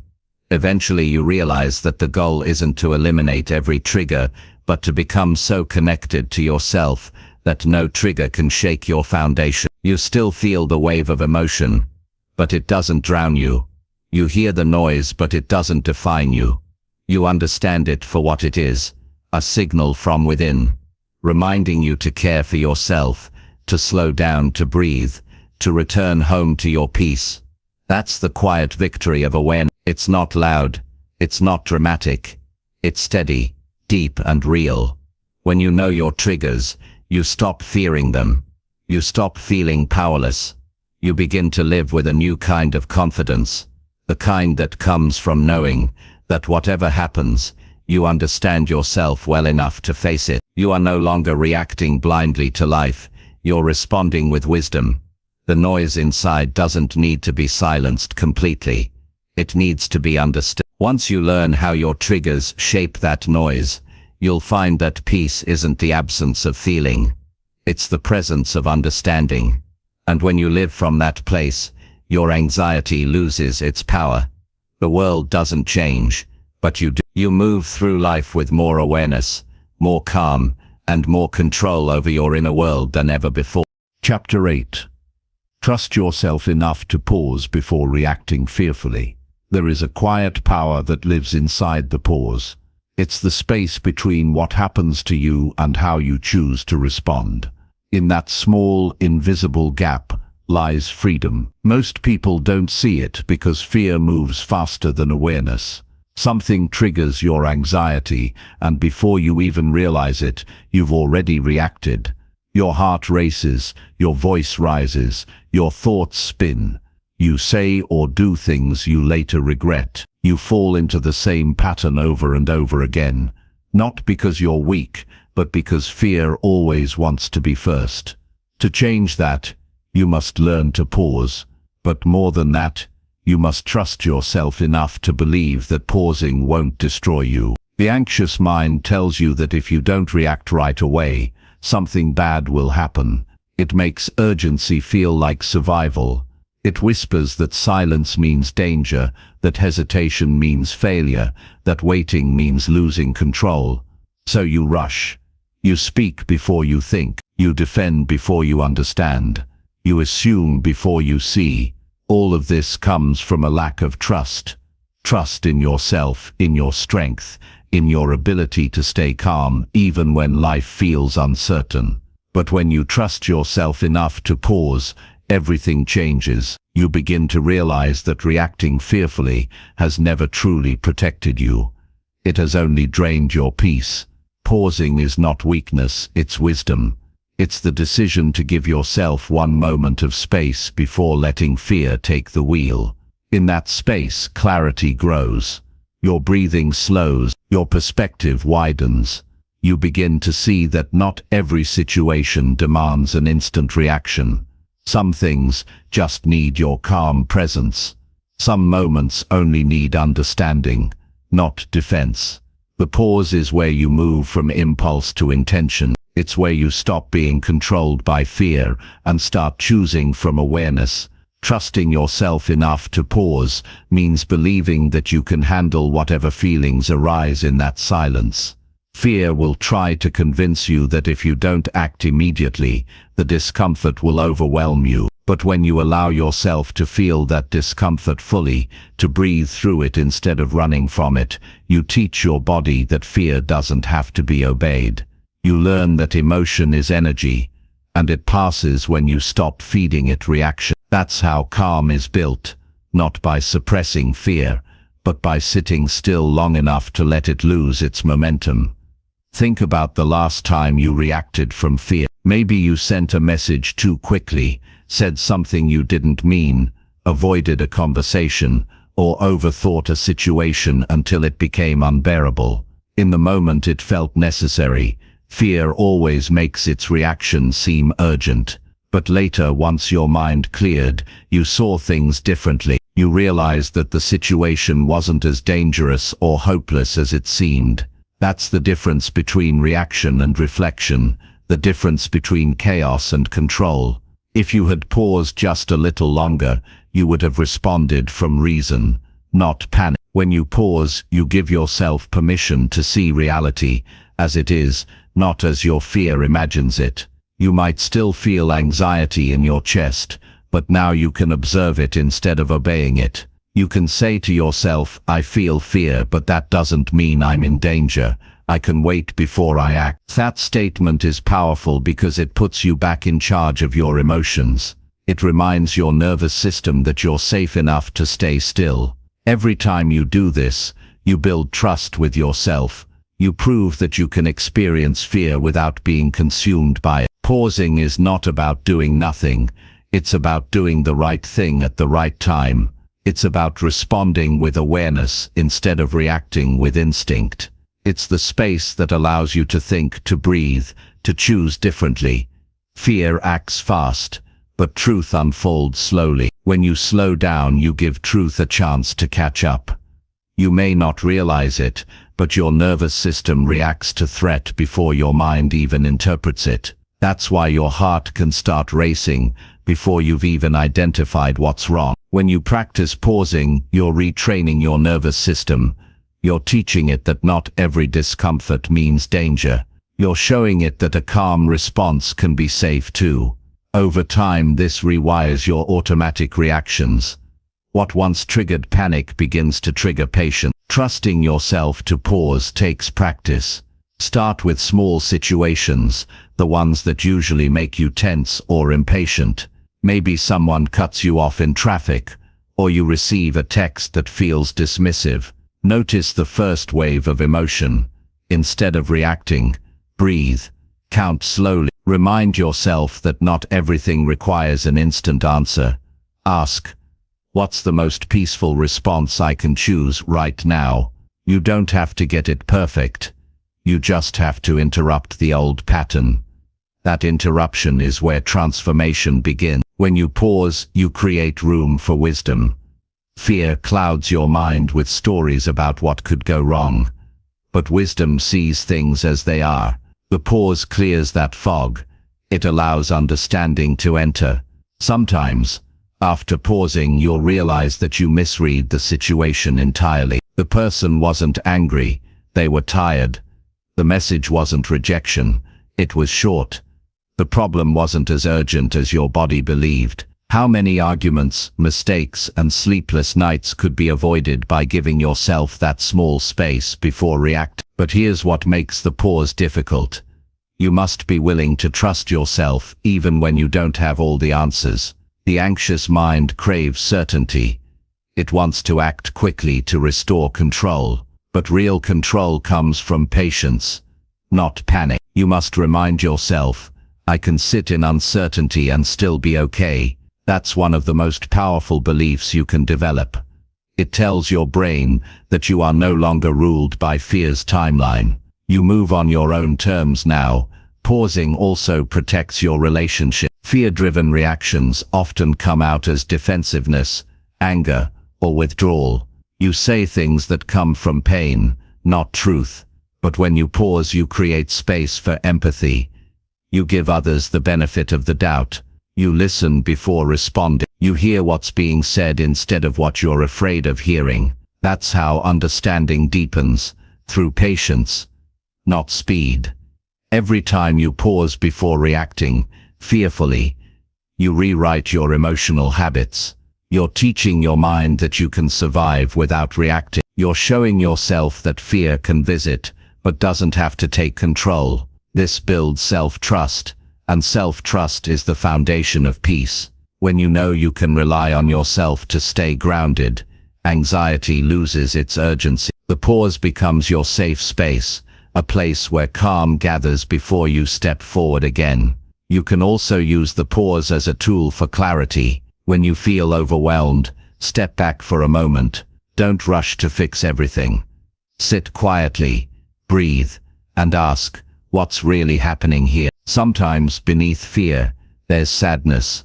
Beneath anger, there's hurt. Beneath anxiety, there's a longing for safety or certainty. When you pause long enough, you can see what's truly driving your emotions. You stop reacting to the surface and start healing the root. It's important to understand that pausing doesn't mean suppressing emotion. You're not denying what you feel. You're holding space for it. You're saying, I can feel this fully without letting it define me. That's real strength. Most people believe strength means acting immediately. But true strength is the ability to stay present in discomfort without losing balance. When you first start practicing the pause, it might feel unnatural. Fear will whisper, you're wasting time, you need to act now. But keep breathing, keep trusting. The discomfort of waiting is temporary. What comes after it is peace that lasts. The more you practice, the easier it becomes. One day you'll notice that your reactions are slower, your thoughts clearer, your emotions steadier. That's how self-trust grows. Quietly, one pause at a time. Trusting yourself enough to pause also means forgiving yourself when you don't. There will be moments when fear still gets ahead of you. When you react quickly and wish you hadn't. That's part of the process. Awareness doesn't erase old habits overnight. When that happens, reflect without shame. Ask, what was I afraid of in that moment? Understanding that fear gives you insight for next time. Growth doesn't happen in perfection. It happens in reflection. Eventually you'll come to see that the pause isn't an interruption of your life. It's an enhancement of it. It brings quality to your thoughts, patience to your words, and grace to your choice. It teaches you that not every emotion deserves a reaction, and not every reaction deserves your energy. You begin to conserve your peace instead of spending it on fear. You move through life slower but surer, calmer but stronger. The pause is where maturity lives. It's where wisdom breathes. It's where peace begins to replace panic. It's in that space that you remember who you are beyond your fear. A person capable of strength, clarity and calm. When you trust yourself enough to pause, you're no longer running from fear. You're leading yourself through it. That's what true emotional mastery looks like. Each time you pause before reacting fearfully, you're not just calming one moment, you're reshaping your entire relationship with anxiety. You're proving to yourself that fear doesn't have to dictate your life anymore. You're creating space for better choices, healthier relationships, and a quieter mind. You're learning that peace isn't found in control. It's found in trust. The pause is your power.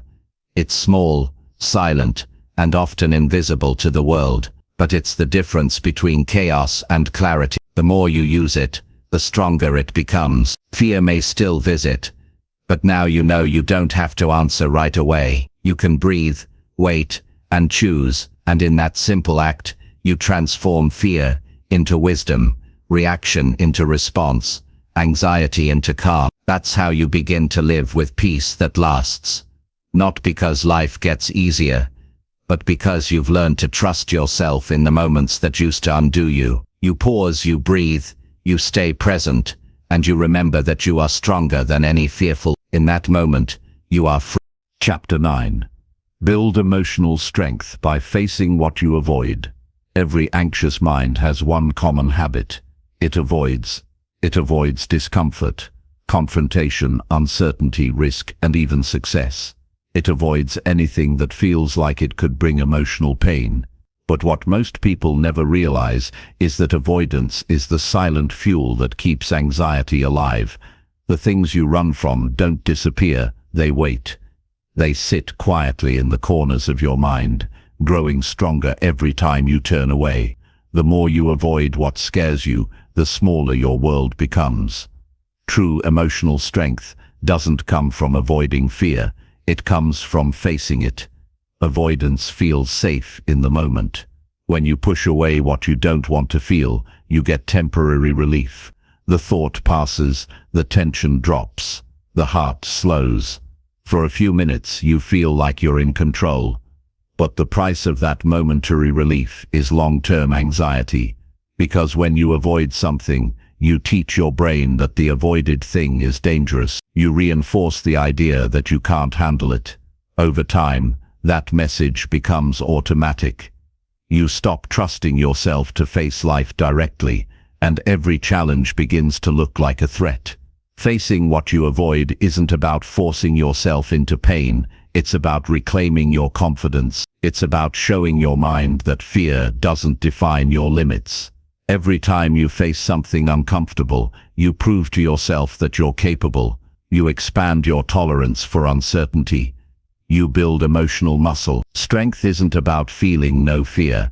It's about walking forward even when fear is present. Think about the things you avoid.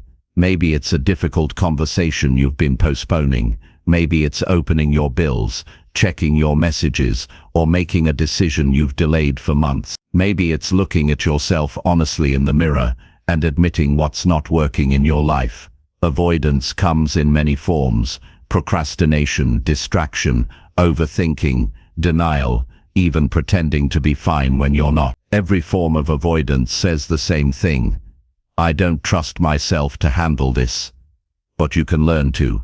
Emotional strength begins when you turn toward what you fear, instead of away from it. Start small.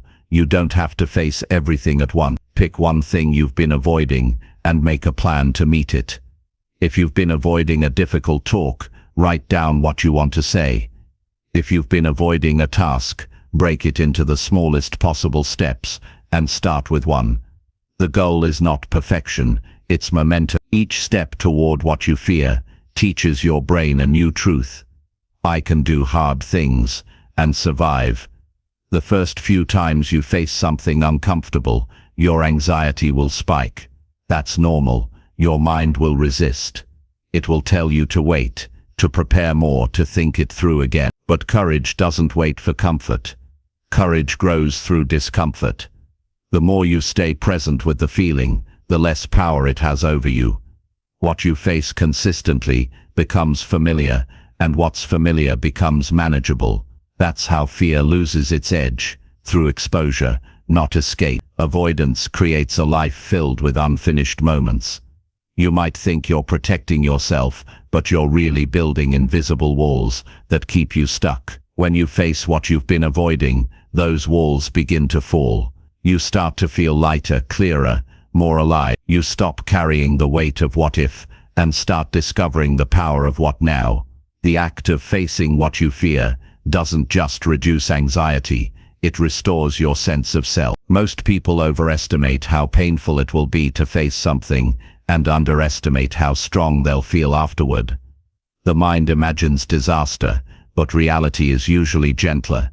You might stumble, you might feel shaky, but you'll also feel free. Every time you do something you were afraid to do, you build emotional evidence.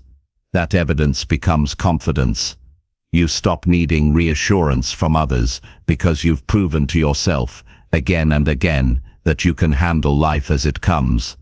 Avoidance keeps you in a cycle of fear and control. You spend so much time trying to manage what you can't feel that you never truly live. Facing what you avoid breaks that cycle. It reminds you that pain and growth often share the same doorway. On the other side of fear is always clarity. On the other side of discomfort is strength. You just have to walk through. Facing what you avoid doesn't mean ignoring your feelings. It means respecting them. It means saying, I can feel fear and still move forward. When you approach fear with curiosity instead of judgment, it begins to shift. You might even start to notice that fear isn't as solid as it seemed. It's often just energy, passing through your body, waiting to be acknowledged. Once you let yourself feel it without running, it begins to fade. Emotional strength isn't built in grand moments, it's built in small, ordinary ones. It's built when you answer the call you've been putting off, when you speak the truth you've been holding back, when you show up even though your mind tells you to stay home. Each time you do, you prove to yourself that fear doesn't have the final say. That's what builds resilience. Not avoiding the storm, but learning to stand in the rain until it passes. Avoidance drains your confidence because it tells your mind that you're powerless. Action restores it because it proves you're capable. You don't need to eliminate fear. You need to act alongside it.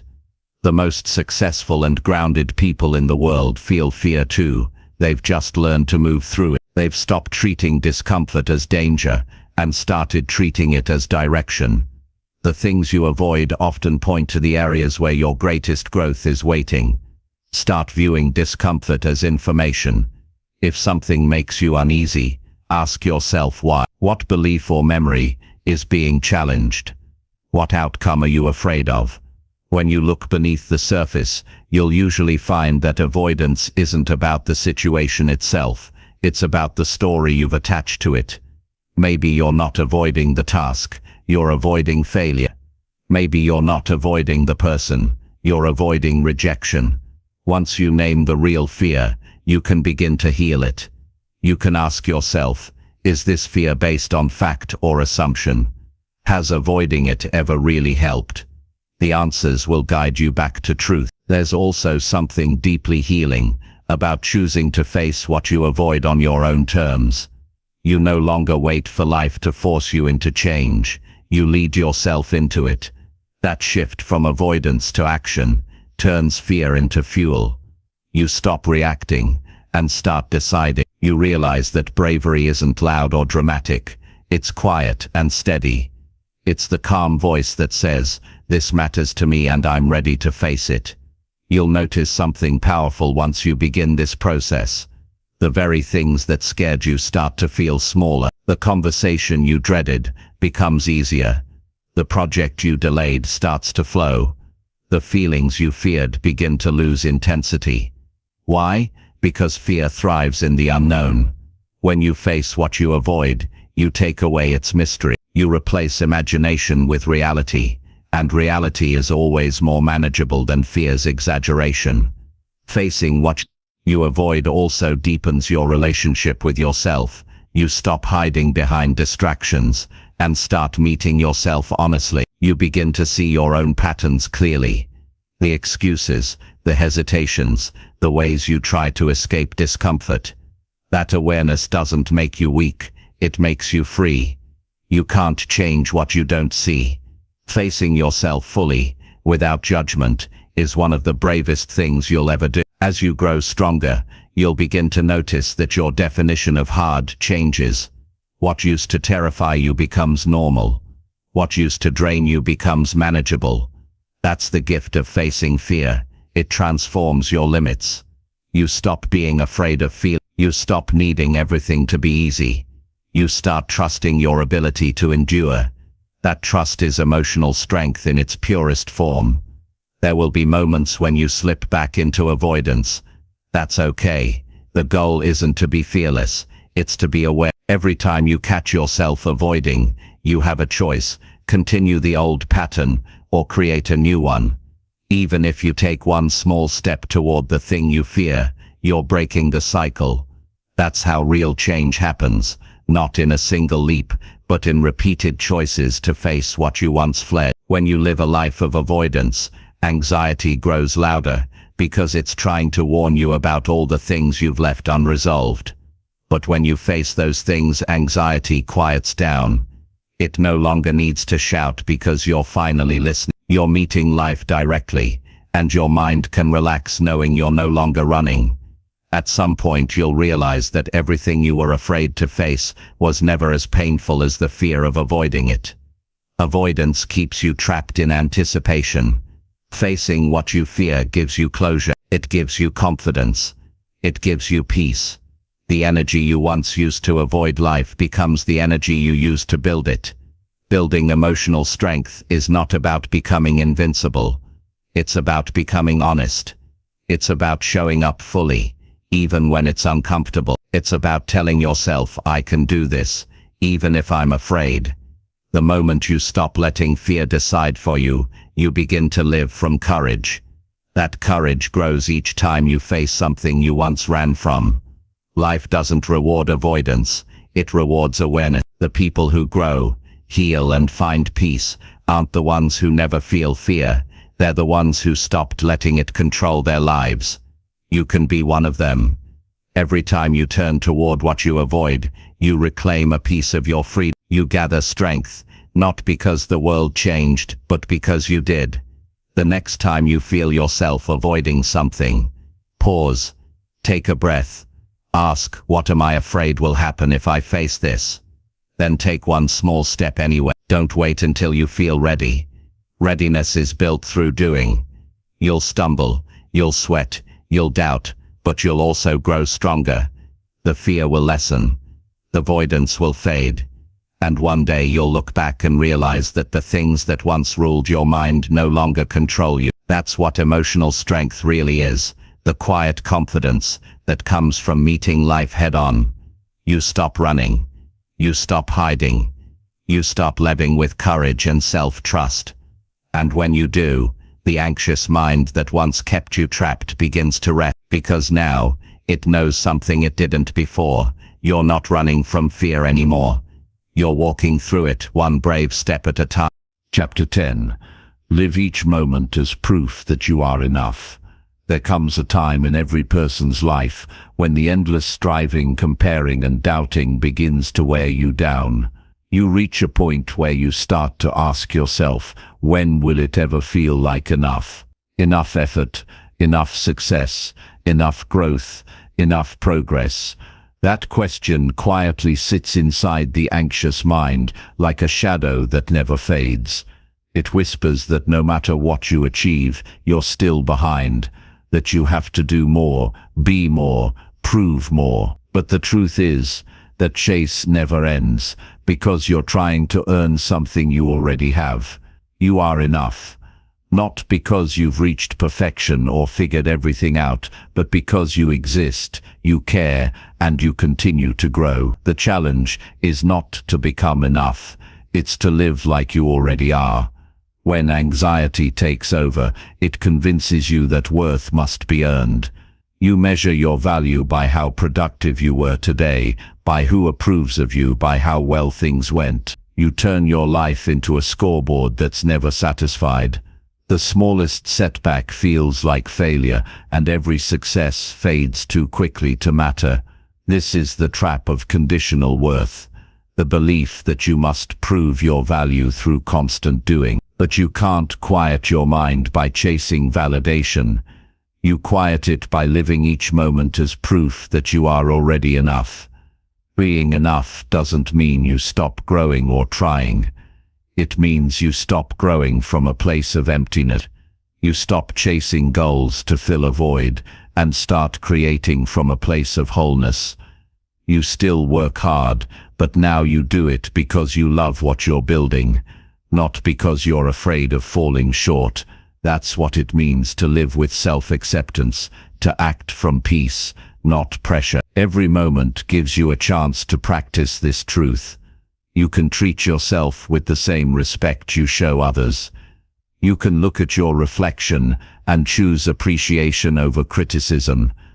You can take a deep breath and remind yourself that your worth didn't disappear because today was difficult. The more you practice this, the more your nervous system learns that it's safe to relax even when things aren't perfect. Anxiety thrives on self-doubt, but self-trust quiets it.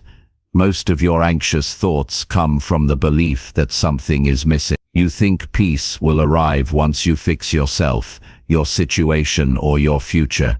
But the more you chase that next thing, the further peace drifts away. The mind keeps moving. The finish line, living as proof that you are enough, means you stop waiting for peace and start creating it now. You learn to enjoy the moment you're in, even when it's imperfect. You stop postponing joy until you earn it. When you wake up in the morning, before your thoughts rush in, you have a brief moment of quiet awareness. That stillness is your true self, complete, steady, enough. The anxious voice enters soon after, telling you what's wrong, what's missing, what could go wrong today. But that voice is just noise built from habit. The real you is the awareness beneath it. When you return to that awareness throughout your day, by breathing, by noticing, by being present, you remember your worth. You remember that you don't need to prove it. Living as proof that you are enough is a practice of mindfulness in motion. It's choosing to slow down, to notice. It's recognizing that you can do ordinary things, like cooking a meal, sending an email, or talking to a friend, and still be living meaningfully. You don't have to constantly achieve something remarkable to have a valuable day. Sometimes peace is found in small moments. The way sunlight hits your face, the sound of laughter, the quiet satisfaction of being alive. Those moments are proof that you belong, that you matter, that your existence itself is enough. Anxiety tells you that you must fix yourself before you can rest. It convinces you that rest is laziness, that stillness is unproductive. But rest is not a reward, it's a right. Rest is what keeps you grounded enough to remember your worth. When you allow yourself to rest without guilt, you're telling your mind, I deserve peace even now. That message is one of the most powerful forms of healing. You might think that living as if you're enough means giving up ambition, but it's the opposite. It means your ambition becomes healthier. You stop working to prove your worth and start working to express it. You stop competing for validation and start creating from joy. That shift changes everything. It makes success feel lighter and failure less painful, because your identity isn't attached to the outcome anymore. You build this kind of strength by noticing how you speak to yourself. Most people are harshest toward themselves when they're struggling. The inner voice says, "You should be doing better, or you'll never get it right." Those words don't motivate you, they drain you. If a friend came to you with the same struggle, you'd respond with patience and care. You'd tell them they're doing their best. Living as proof that you're enough means giving yourself the same grace. You become your own ally instead of your own critic. Anxiety fades in the presence of self-compassion. When you stop attacking yourself for being human, your body relaxes, you stop living on edge, you start realizing that you don't need to earn your right to breathe easy. You were born deserving of peace. The world may have convinced you otherwise, but that belief can be unlearned. Every time you choose kindness toward yourself, you rewrite that old programming. You remind your nervous system that it's safe to rest, safe to feel, safe to just be. There's a moment in healing when you realize that life doesn't have to be perfect to be good.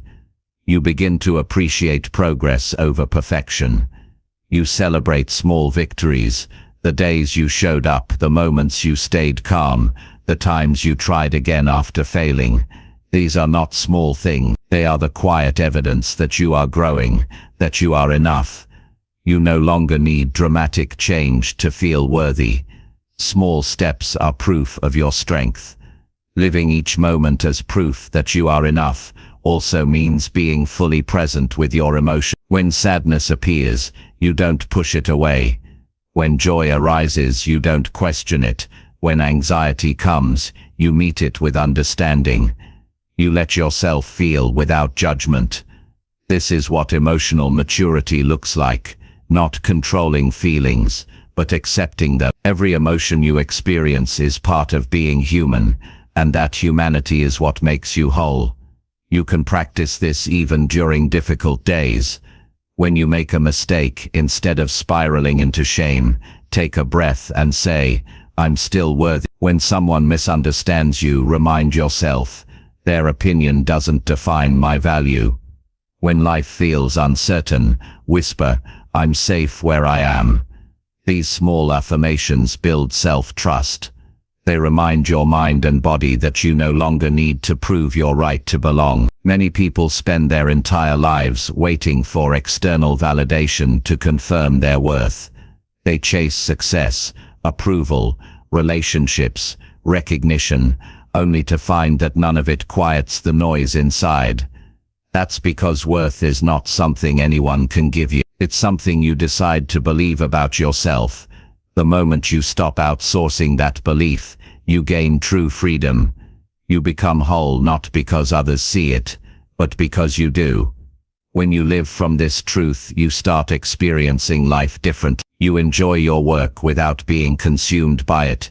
You connect with others without fear of judgment.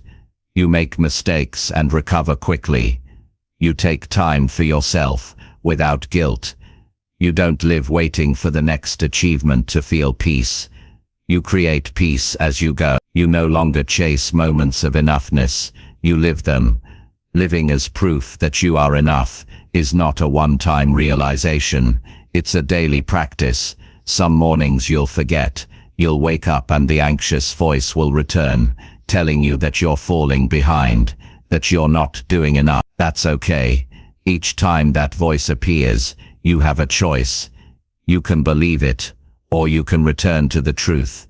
You can pause, breathe, and remind yourself, I don't need to earn my worth. I am enough right now. That repetition builds new belief. You also begin to see others differently. When you live from this truth, you stop comparing. You stop measuring your worth against theirs. You recognize that everyone is on their own path, learning their own lessons, fighting their own silent battle. You start celebrating others' success without feeling smaller. You realize that someone else's light doesn't dim your own. The anxious habit of comparison loses power when you know you're enough. One of the greatest gifts you can give yourself is permission to exist without constant improvement. Growth will still happen naturally, but it will come from peace, not pressure. You'll find that the more you accept yourself, the easier it becomes to grow. Acceptance is not the end of growth. It's the soil where growth flourishes. When you feel safe within yourself, you have the strength to evolve without fear. Living as proof that you are enough is also about presence. Anxiety thrives on living in the future. What could go wrong? What's next?